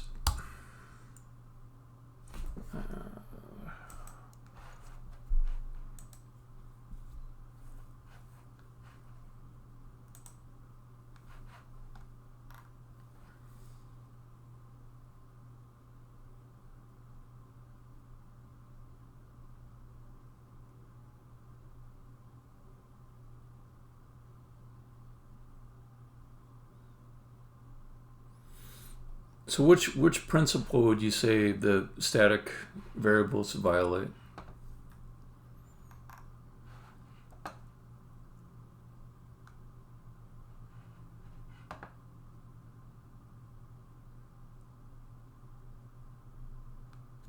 Maybe dependency inversion?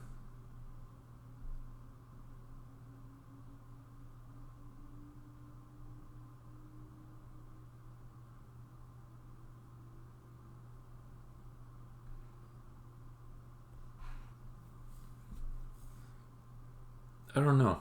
I don't know about solid, but I should probably learn more about it, solid, to be honest. It's being proposed for my team at work, so I should learn more about it.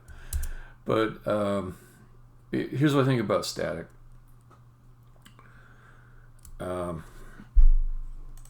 Using a static method to me, it makes things more safe.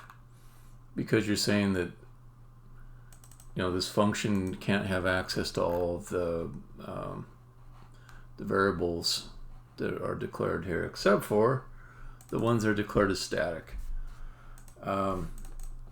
So making static variable declarations is a little bit riskier, harder to keep track of. But making static function declarations is not. It goes the opposite direction. I do get into trouble when I have a lot of static variables. But it's also a way to get singleton type behavior.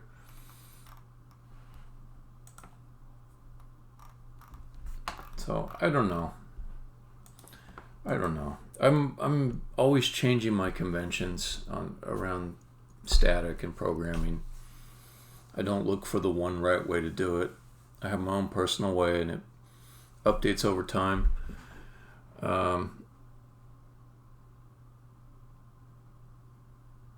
Yeah, I like a good static class. Here's what happens though. You make a static class and then you think, but I do need one variable. And then so you end up with making a static variable declaration so you can access it inside your other functions. And if you make like a whole bunch of these, then there's no point in making it a static class. Because the static class would help you out up until the point where you have 20 static variables, then you might as well have created just a regular class.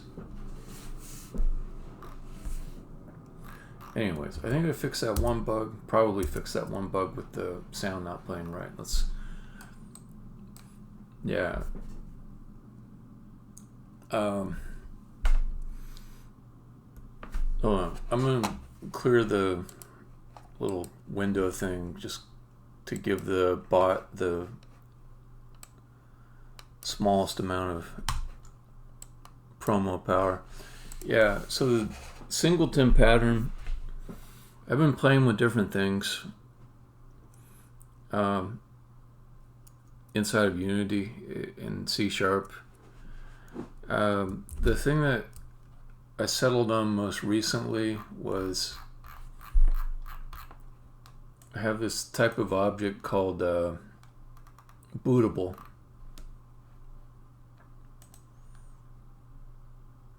So I can find it.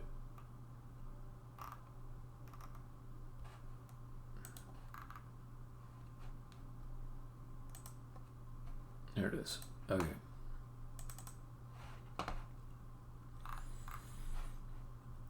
So the thing with the bootable is it's not just a singleton, but it's an object that's supposed to persist across scenes. So I figured out one time how I want to create like this kind of object that stays from one scene to the next and isn't destroyed, and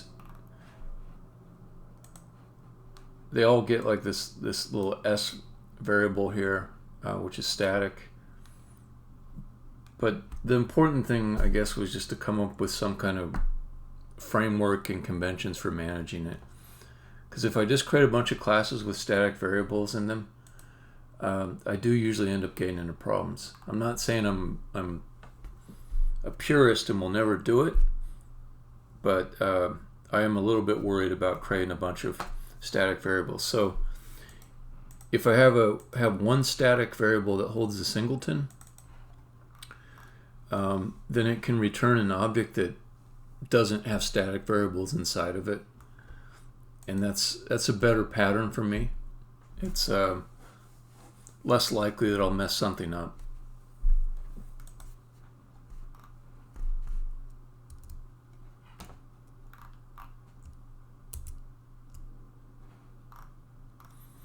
I'm sorry to erase all your text. I can remember what you said.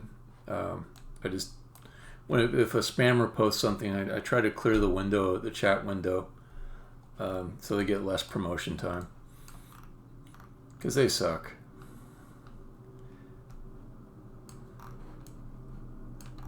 All right, lighting seems okay. I was hoping for something a little moodier.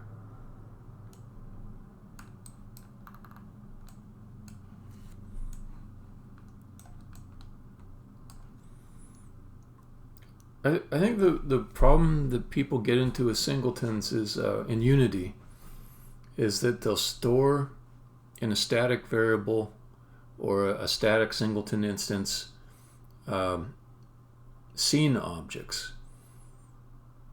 And then as soon as you go to a different scene, those scene objects become invalid. So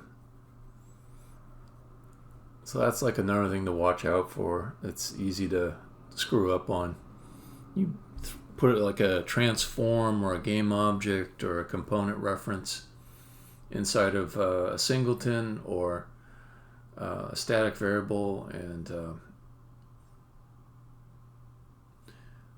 oh, you know what? I haven't looked at all the features for doing that. But there's a thing too where like this window that you see off to the right in my video, that's just grabbing the chat window from a web page. And I'm not sure if deleting it would delete it there. I should experiment with it later on. Alright, let me finish up this lighting, or all this aesthetics for the level. That looks better to me than having it high up. But let me bring this down.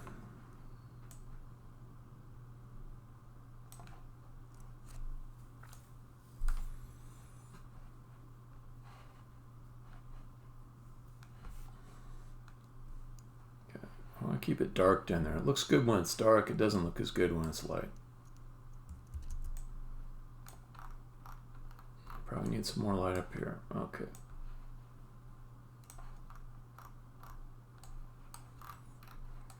So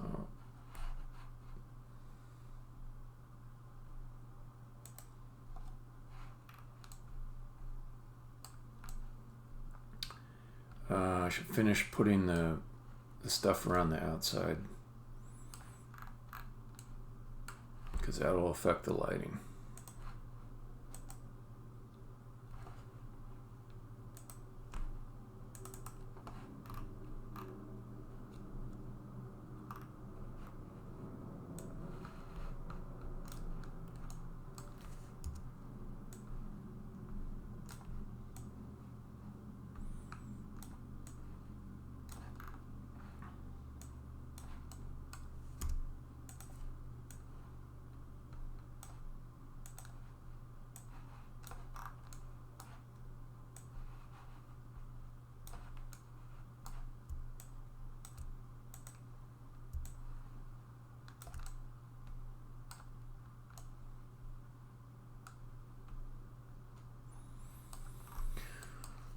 This one has to go up high because the player ascends.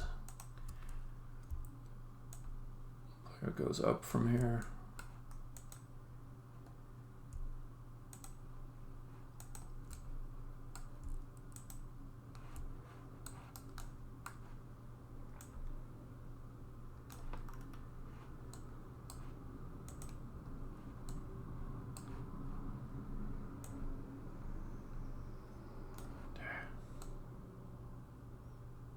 What?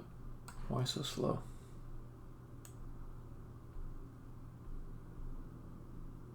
Okay.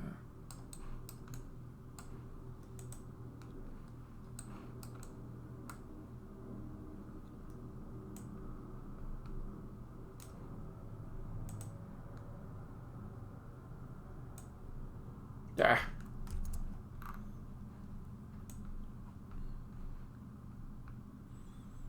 Yeah. All right.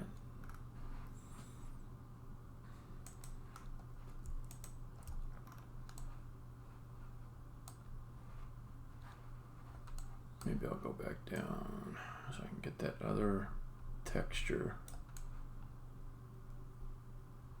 Okay.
So this fiddling around I'm doing with the mesh is to get it so this texture line is even all the way across.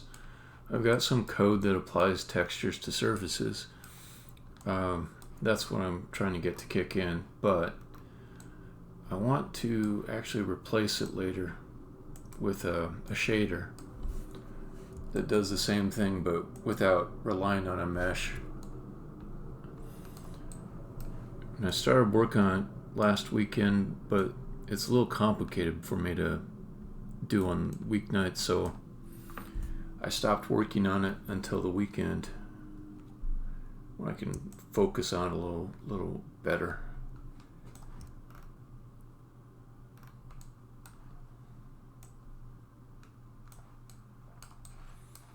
And that's what I want. I want a shader that will just pick all of the textures for me.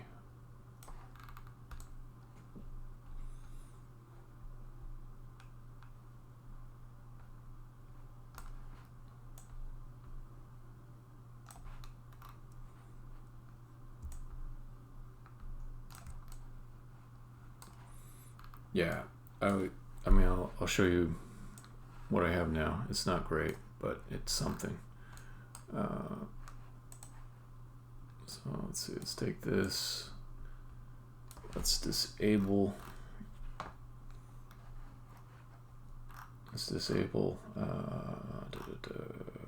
The wall decorator. And let's change the texture.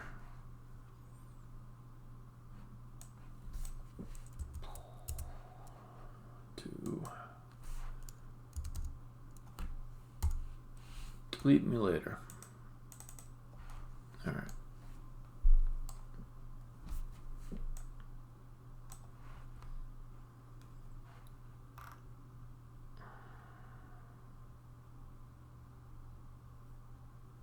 Now I have to add a component.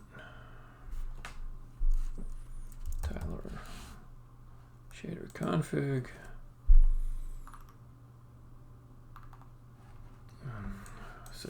So here's the texture. It's got different things on it. When I say, okay, there's 4 rows, 4 columns in the tile map. Tile size is 256, 256. Texture is,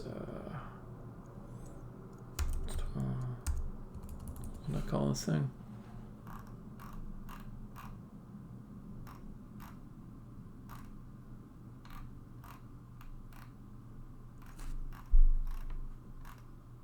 Test styles, okay.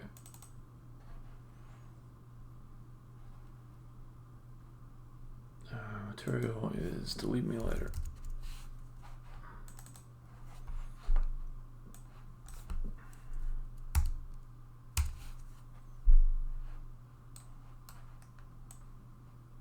And maybe it's not going to work for me.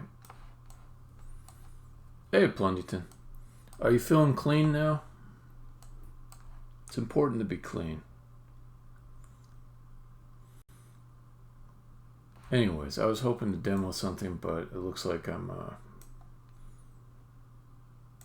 let's see, 126, 256.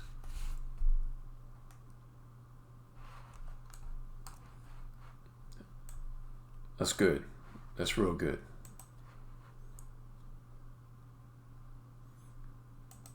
Yeah, it's got too many stuffs. It's got too much stuff. Alright, let's get rid of that one. Anyways, I went off on a tangent. I was hoping to show you something quickly, but I don't think I can. So, oh, and then, just, what's the one that I just made? Is it that one? No.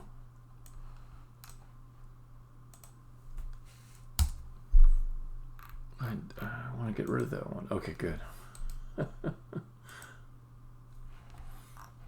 Okay. Let us finish with all the lighting and everything like that. Okay.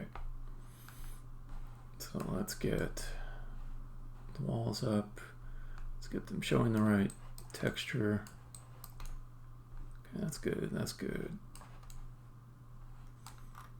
And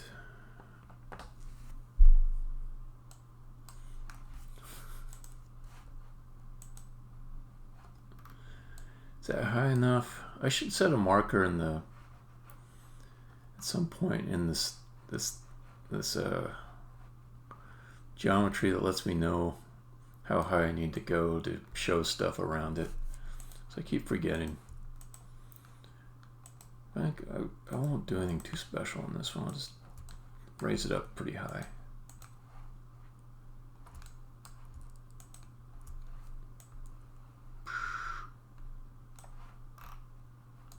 That should be plenty high.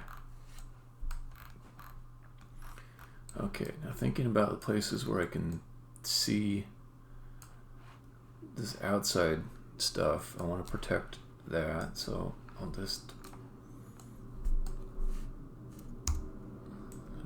fence that off.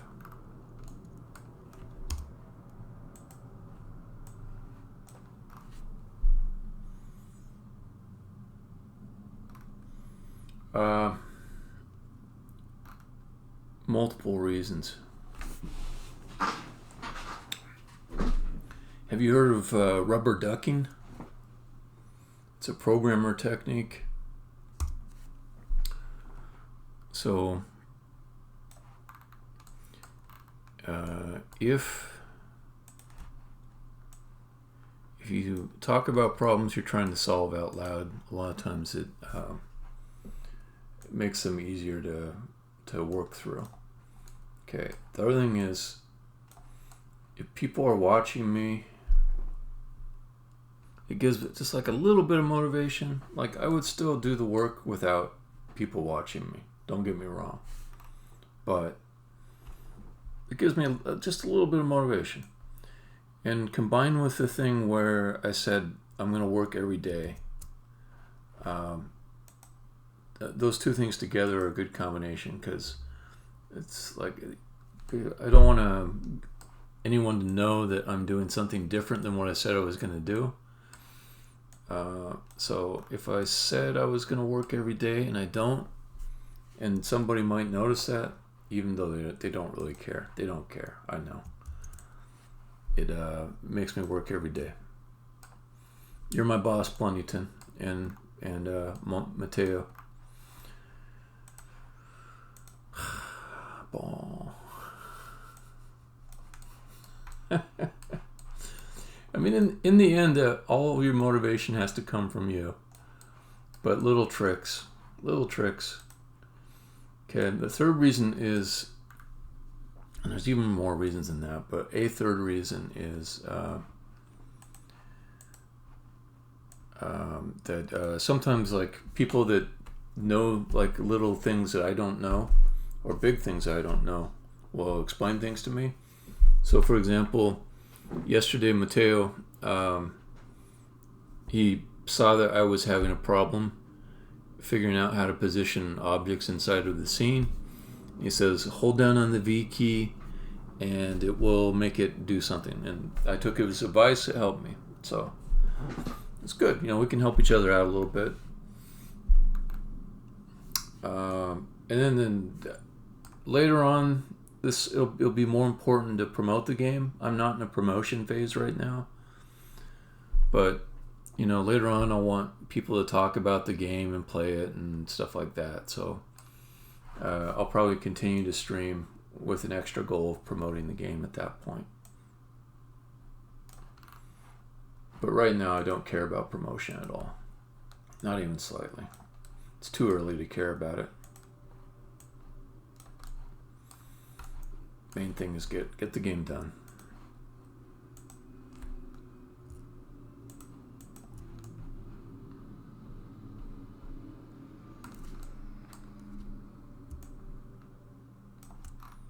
Okay, just make sure that the outside wall is not visible. Okay, or the outside background is not visible. That's what I'm doing now. Plungington, how's your game going?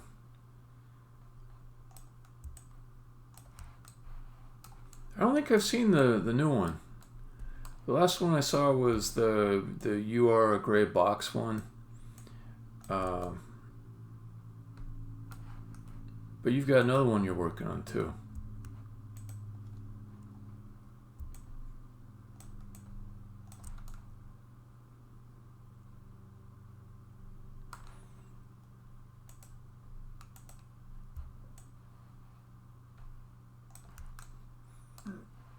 Well, cool.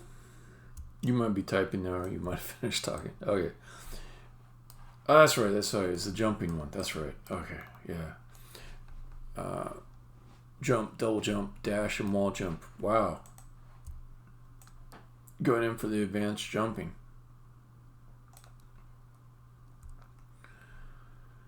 Yeah, it's got all the stuff. Going super jumpy platformer.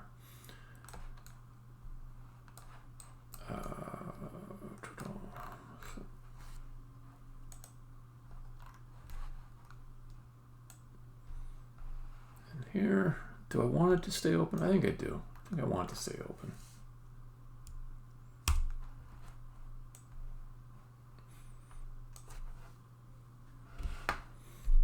You doing WebGL?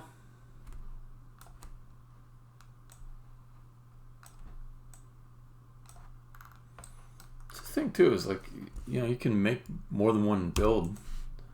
You do web. That's cool. You're targeting WebGL though. I think that's like, I don't know. If I was gonna make some, you know, smaller games, I would definitely do WebGL.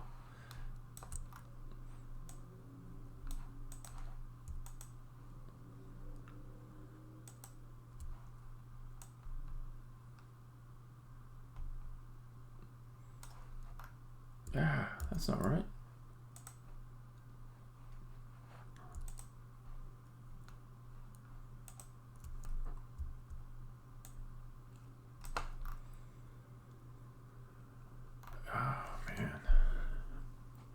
Keep doing the same thing on these levels. I start out with a pretty simple idea. It shouldn't take too much time.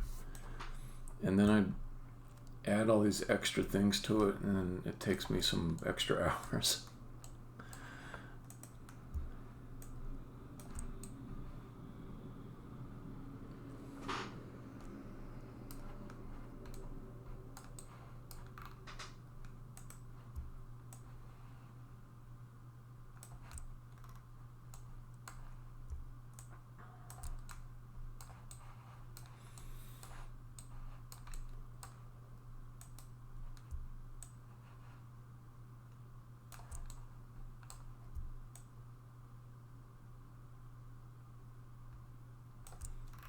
Man, it's like everything is slowing down in this scene. I wonder if I'm hitting some kind of upper limit on polygons.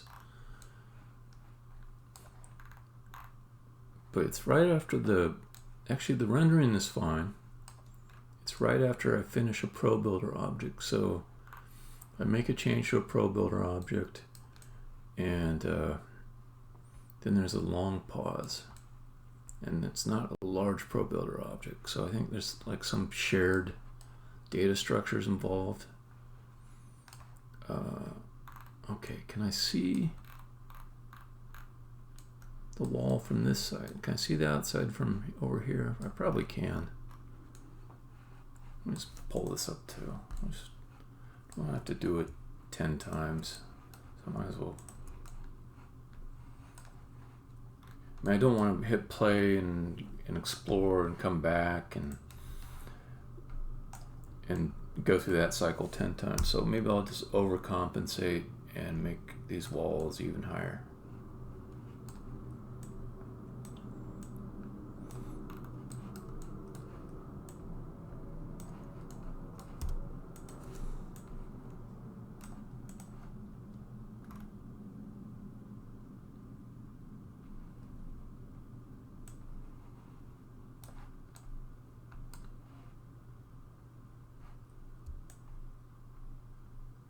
There. Okay.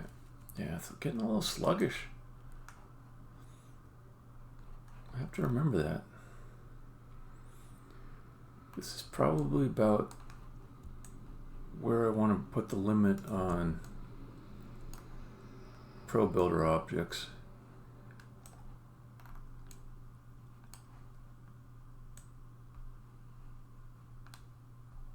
Okay.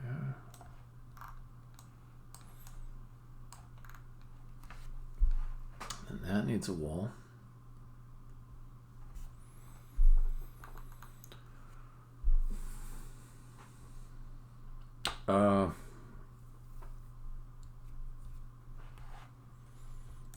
I don't know. Music is weird because everybody likes their own kind of music, and I don't know. It's tough to make everyone happy with any music you pick. So usually the things that get picked, even in AAA games, are like just sort of like exactly what you'd expect and not too foregroundish, but a cool thing to do. Do you know anybody that's in a band? Like, do you got like some friends that like make their own music or something? So yeah, here's the thing. You release your game. It's not going to compete well with like the very best in that whatever genre you're in. So you can go for something that's likable and interesting, and maybe off the beaten path.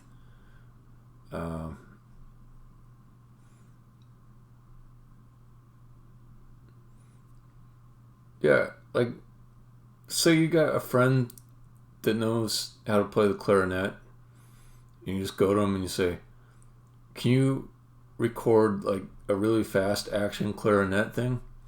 And your friend just goes, and then maybe edit it a little bit and it sounds really weird. And then, like, to me that's sort of better, even if it sounds kind of crappy, than finding a more respectable piece of music that's very polished but still kind of sounds like game music, you know, like you've heard it many times, kind of a thing.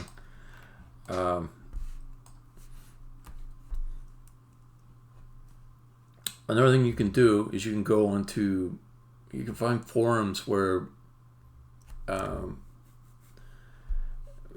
there's musicians, and you say in a humble way on the message board or the Reddit or the forum, you say, hey, I'm just setting out to make my second game, and if somebody is interested in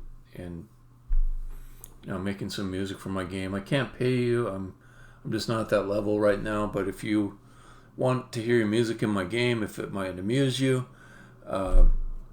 let's talk, stuff like that. But yeah, I don't know. You can do some neat stuff though.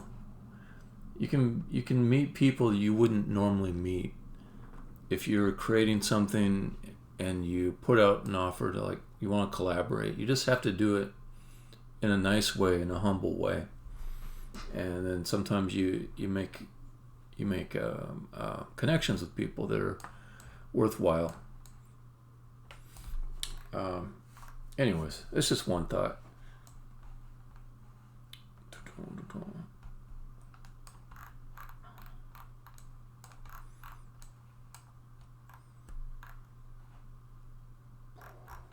Okay, so let me just do a check and see if the background is showing any place. And this level has just gotten out of hand. I need to get tight on it. I cannot add any more stuff to it, and nothing major. I just need to wrap it up. Let's see. So I play.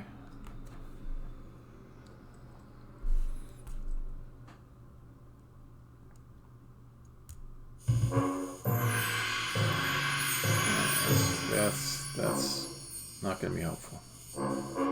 Alright, never mind that. Okay. So lighting in these rooms isn't bad, actually. I didn't mess with it yet, but it's not terrible. Okay. Right, come out here.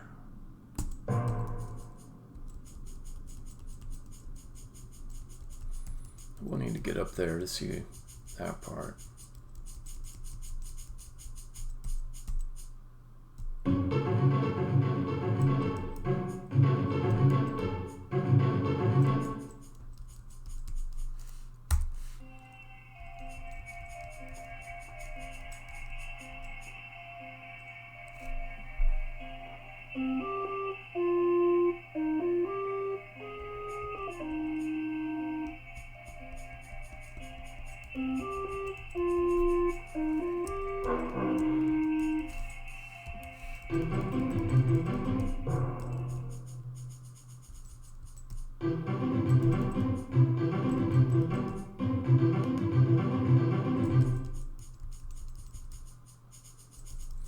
Oh, I fixed that bug too. Cool.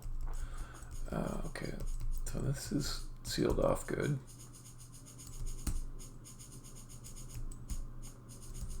Okay, that's sealed good.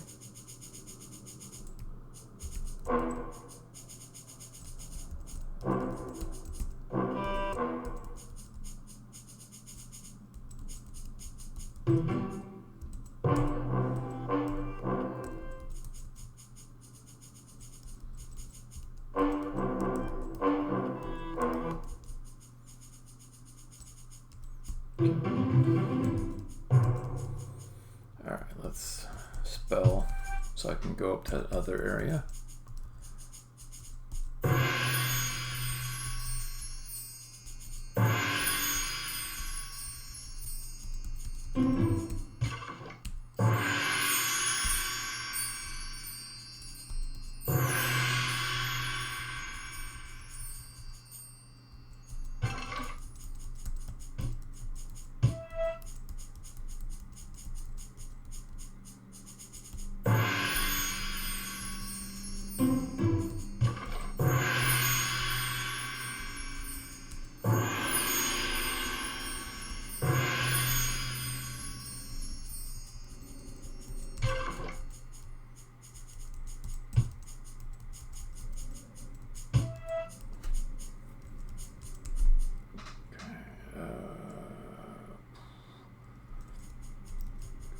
The other one.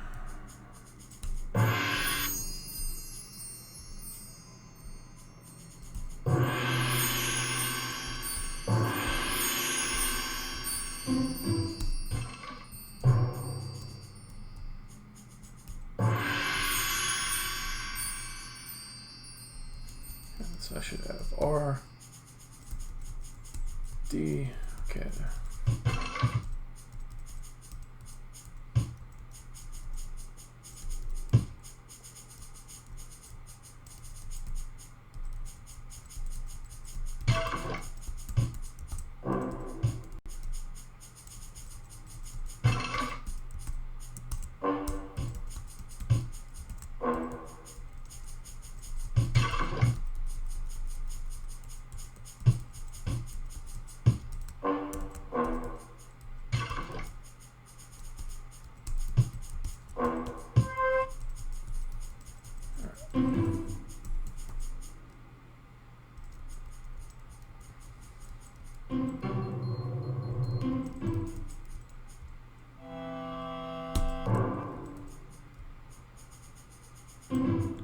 Up here.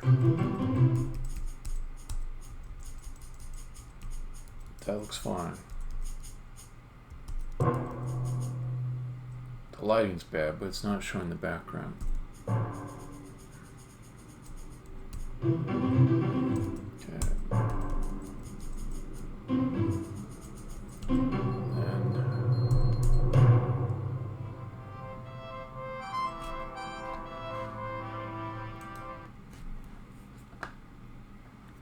Okay, I just gotta fix the lighting and add decoration. It's not too much more here.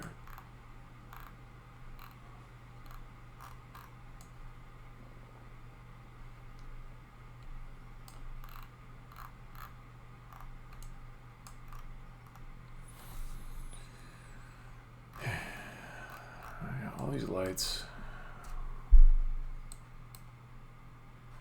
See if I can find the junk ones.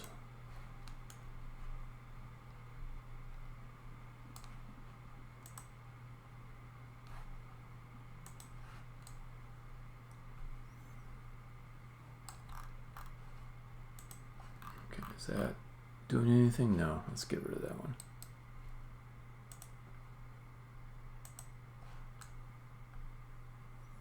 That one's probably doing something. Oh yeah.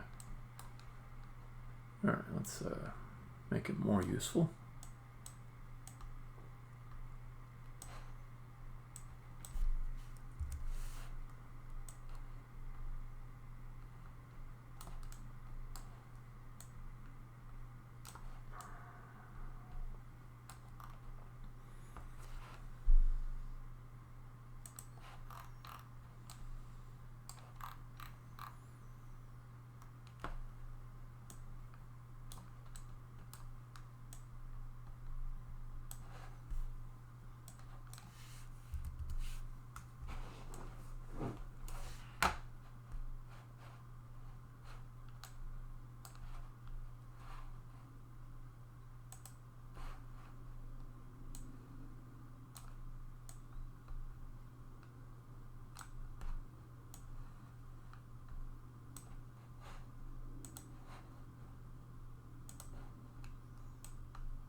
I'll use these lights to draw attention to this particular area which the player should get to.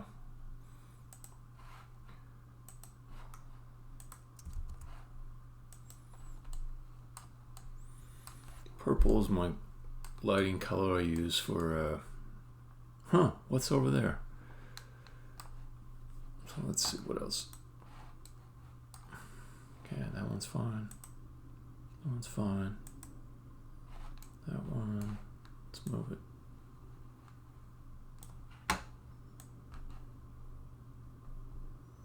Oh, I remember the problem with this one. It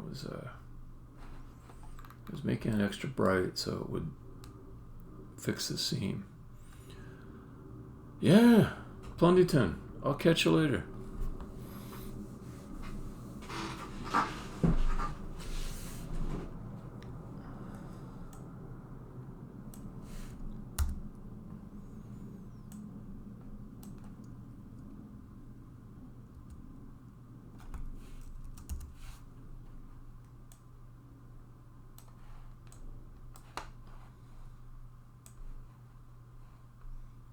If I get it on this side, it will maybe light over that seam.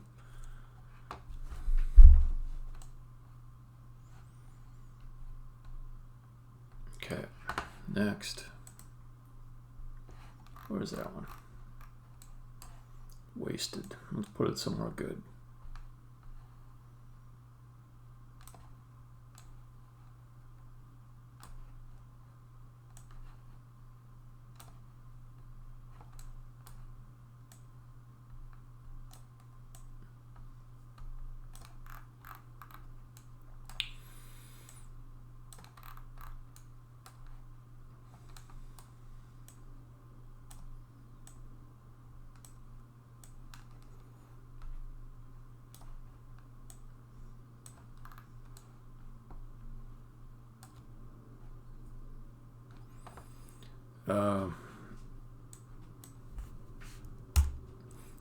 When you say decoration, in my game there's this thing which is a little more specific. I'm going to do that in a minute. But yeah, I'm adding lights, and then after I get done with the lights, I'm going to add the decorations. The decorations are all those procedurally generated parts.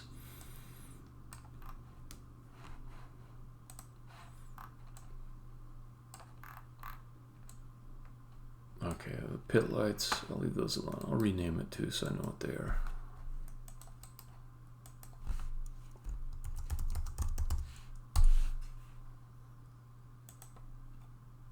That's probably another pit light. No, it's not. What is it? Oh, it is a pit light. Never mind.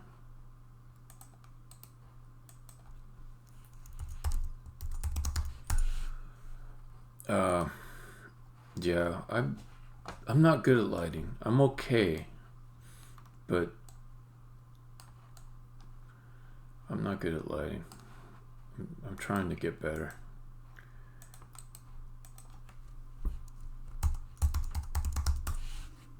Okay, this room is too dark.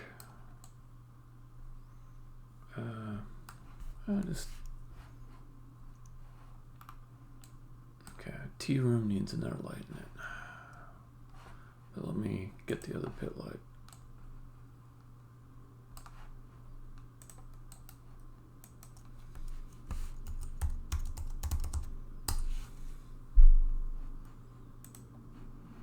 This room is too dark also. Okay, where's the last light?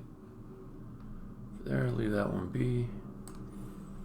Okay, let me light these rooms better. Let's copy this one. Ah.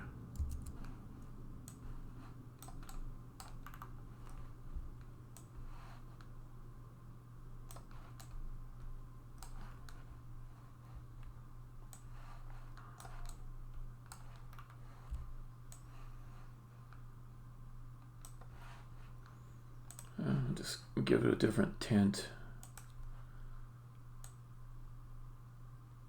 so it helps the player keep the rooms distinct in their mind. And I think the last one I'll do the same thing. I'll tint it.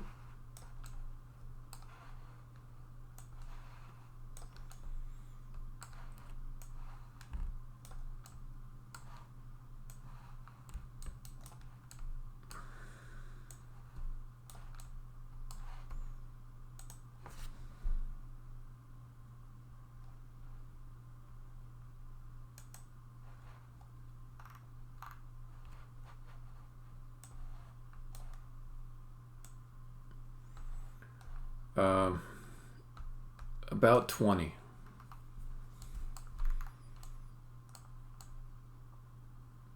There's a couple that aren't levels. So after I complete this, I'll have 20 levels and I'll have maybe 22 scenes.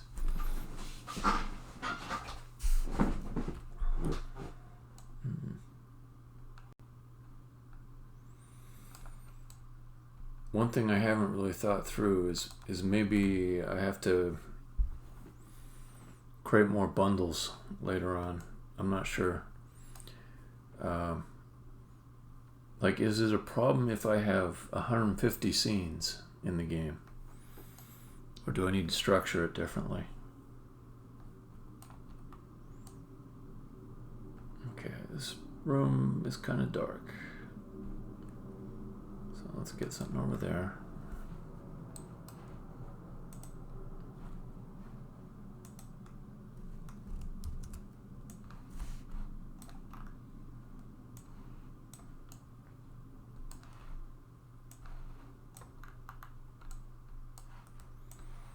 This room I should be really bright because the player will spend a fair amount of time in here. It should be very, very clear.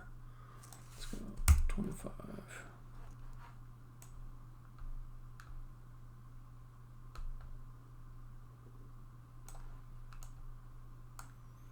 Maybe this would be a good one to do shadows.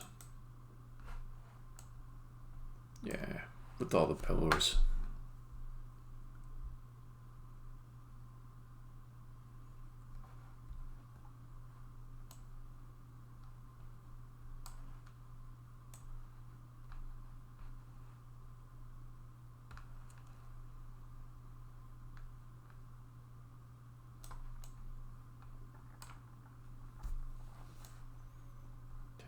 I think that's okay.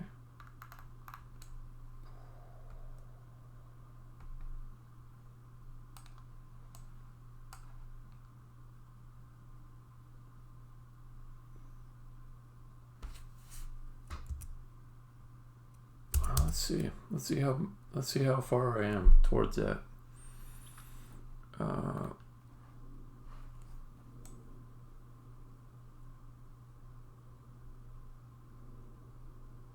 Oh, that's irritating.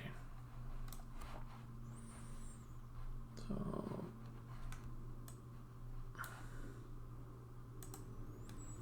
yeah, I should figure that stuff out. But does it help then to put them into separate bundles?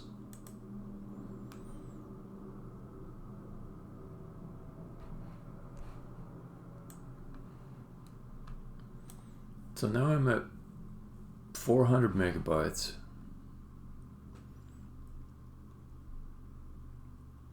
It's not hard to picture getting up to 4 gigabytes on this thing. It's not hard to picture that. So I'm just around the 10% mark. An asset bundle.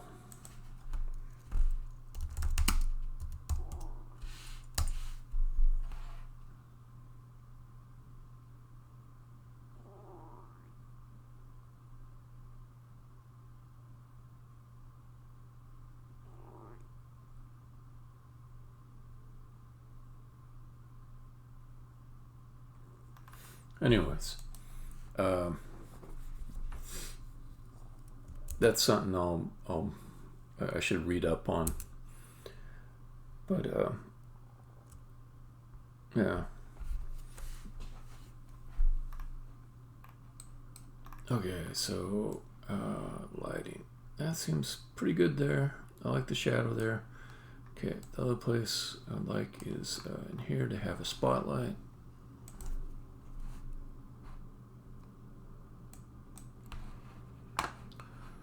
And this one should be red.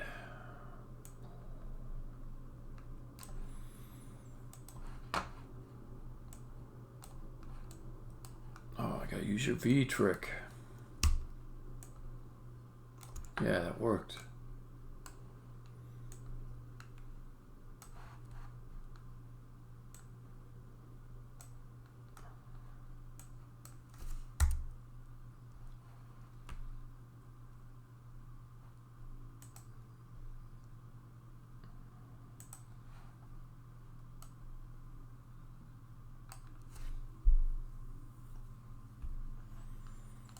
Yeah, I mean, don't you hate stuff like that? Because it's like this giant company, and they make this huge engine, and then it's got like things like that.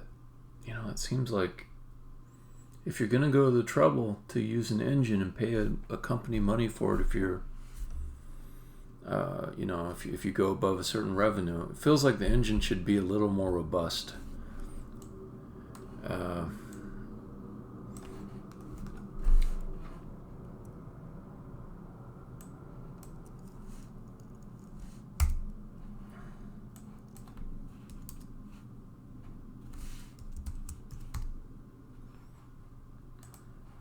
Let's make it more red.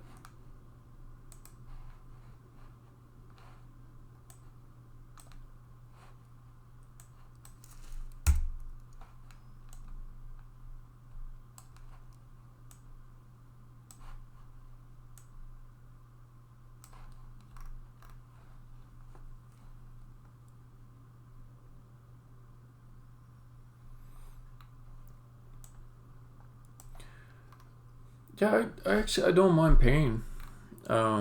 If it's just a limitation of the free version, you know, that's fine. I mean, I was thinking of getting the professional version once I get around to the release. just for no other reason to get rid of the powered by Unity thing at the beginning. Alright, let's make this be on the 0.5. There we go.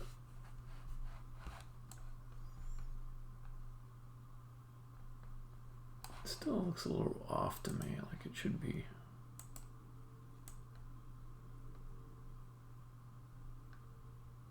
Alright, let's go with that.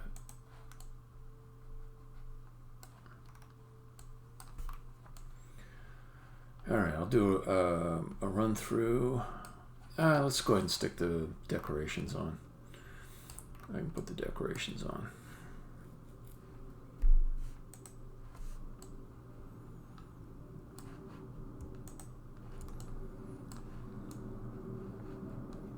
Oh boy, there's going to be a lot.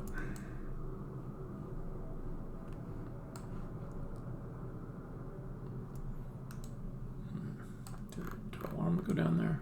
I think so. Okay, just gotta get enough things selected that I can create the right bounds around it. Okay.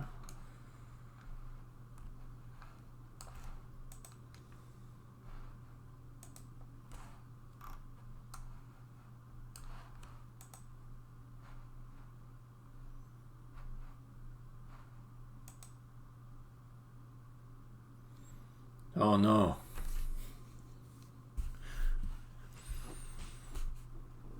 He will look at it and say, what is this crap?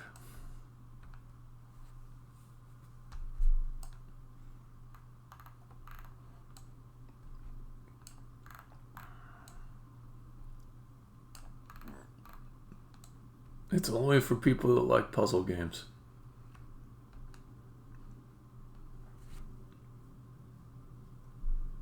Oh, that's cool. Yeah, it was on a bunch of CDs in the 90s, and yeah. All right, so that.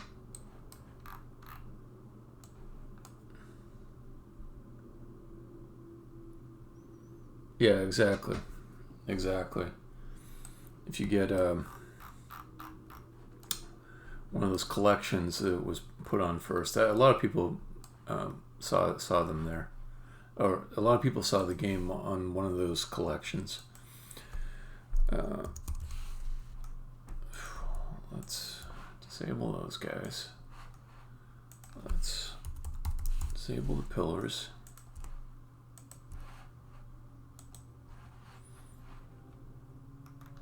Yep, it's very hard.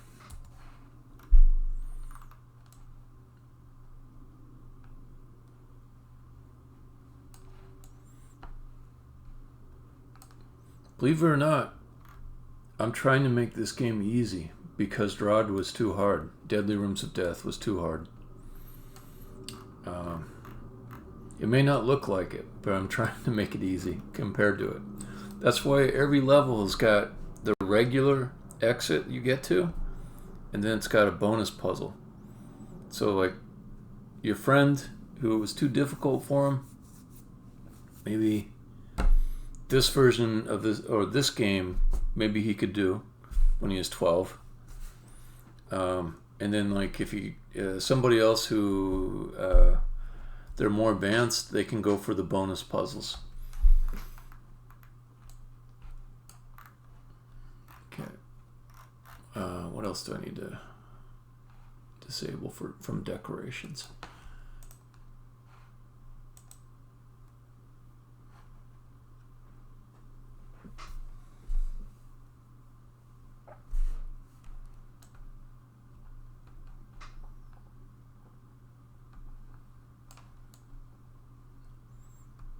Yep.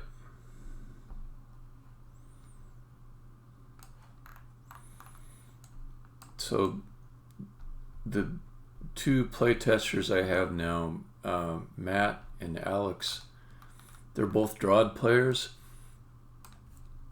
and they played Drod for a long time, so they're advanced puzzle players. So whenever they have any trouble on the normal exit challenge, I automatically make the level easier. Because if it's hard for them, it's too hard for a player who's not advanced.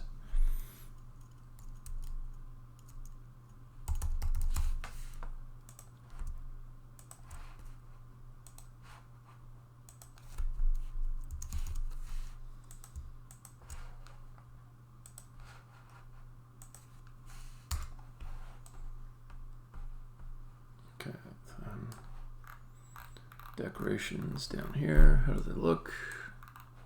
That's okay. That's okay. That's all right. That's fine.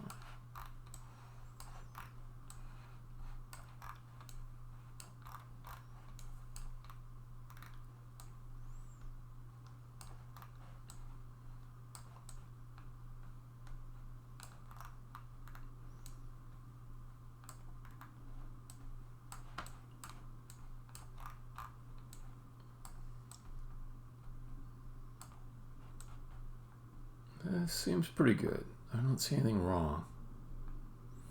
This is such a big level, it's hard to see all the problems that there are, though.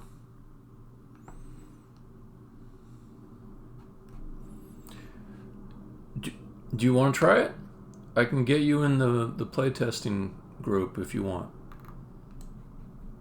But I don't want to push you to do it if you don't want to do it.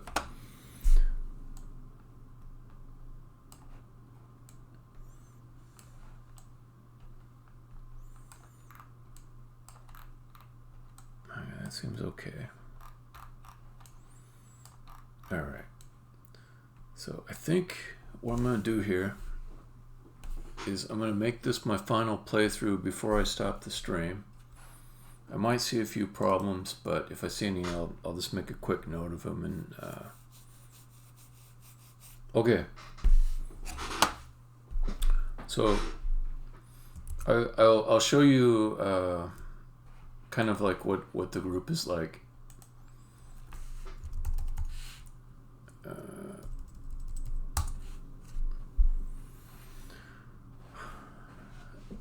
So every Sunday I post a build, and then the playtesters, they post a video of them playing, and you know, you can either talk in the video or you can write a description if you like. But you just have to say like you know, what was hard about it, or where you had trouble, things like that. Or if there were, you know, that's the main thing I'm trying to figure out, is not so much bugs, although bugs are good too to know, but you know, like how hard the levels are and what's fun or not fun for you. So we just have this thing on the Google group, and it's got instructions for downloading, and then we have conversations on it. So if that sounds good, and it's okay too, like if you try it and you don't want to keep going with it, but if that sounds good, cool. So then, let's see. Can you send? Oh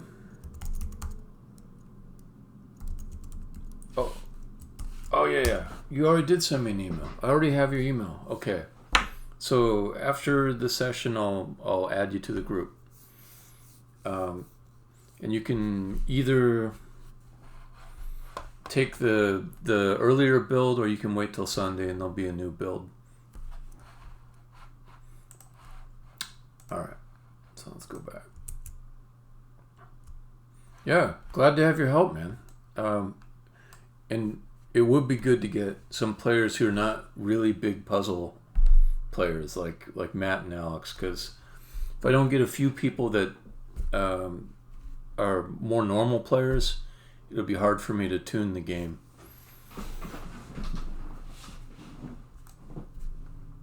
All right, let's try this out.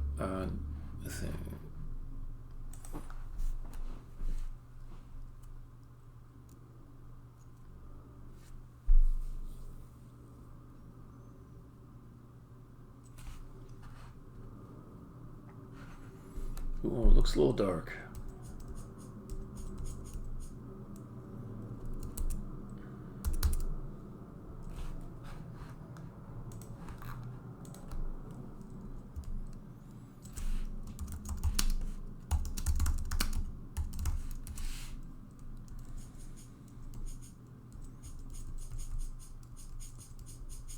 This room is okay. It's got some weird lighting stuff in it. The red from the exit room is coming all the way over here.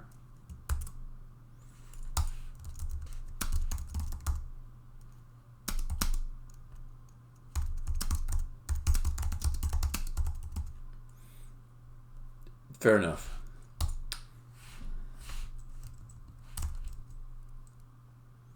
Yeah, sure. Sure. Okay.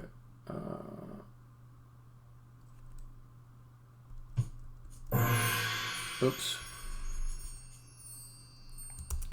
God, salad chamber. Too dark.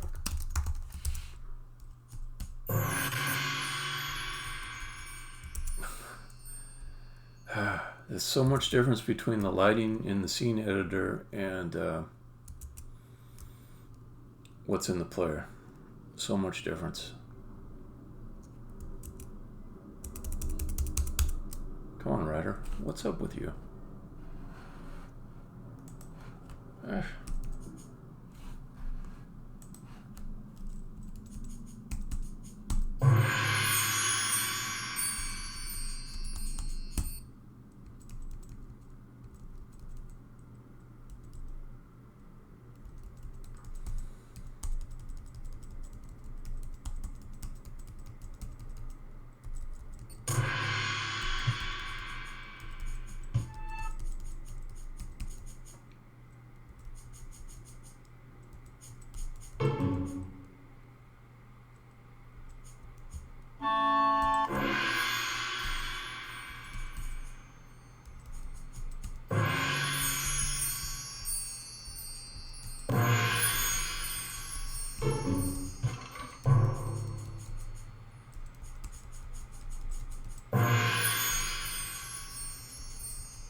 I got D, I got R, okay.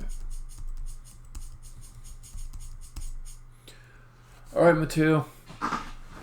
Have a good night. I'll catch you later. Thanks for showing me your game.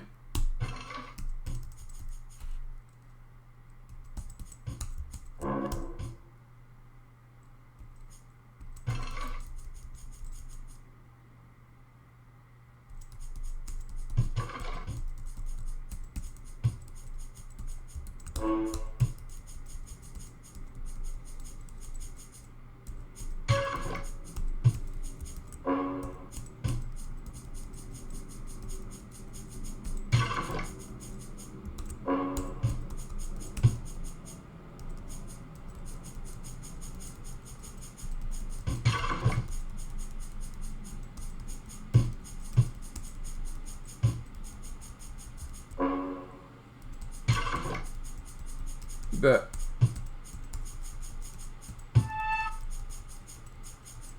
Okay, I gotta just calm this thing down.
dark up there?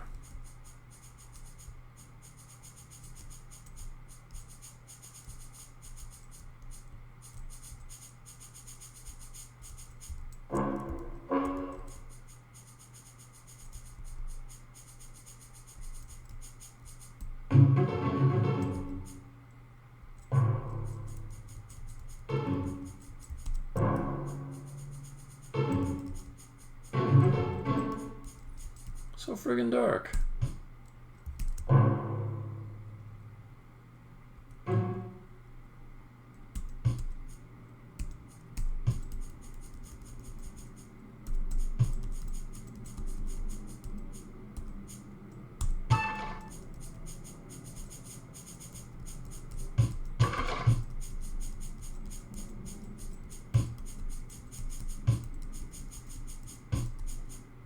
Oops.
Alright.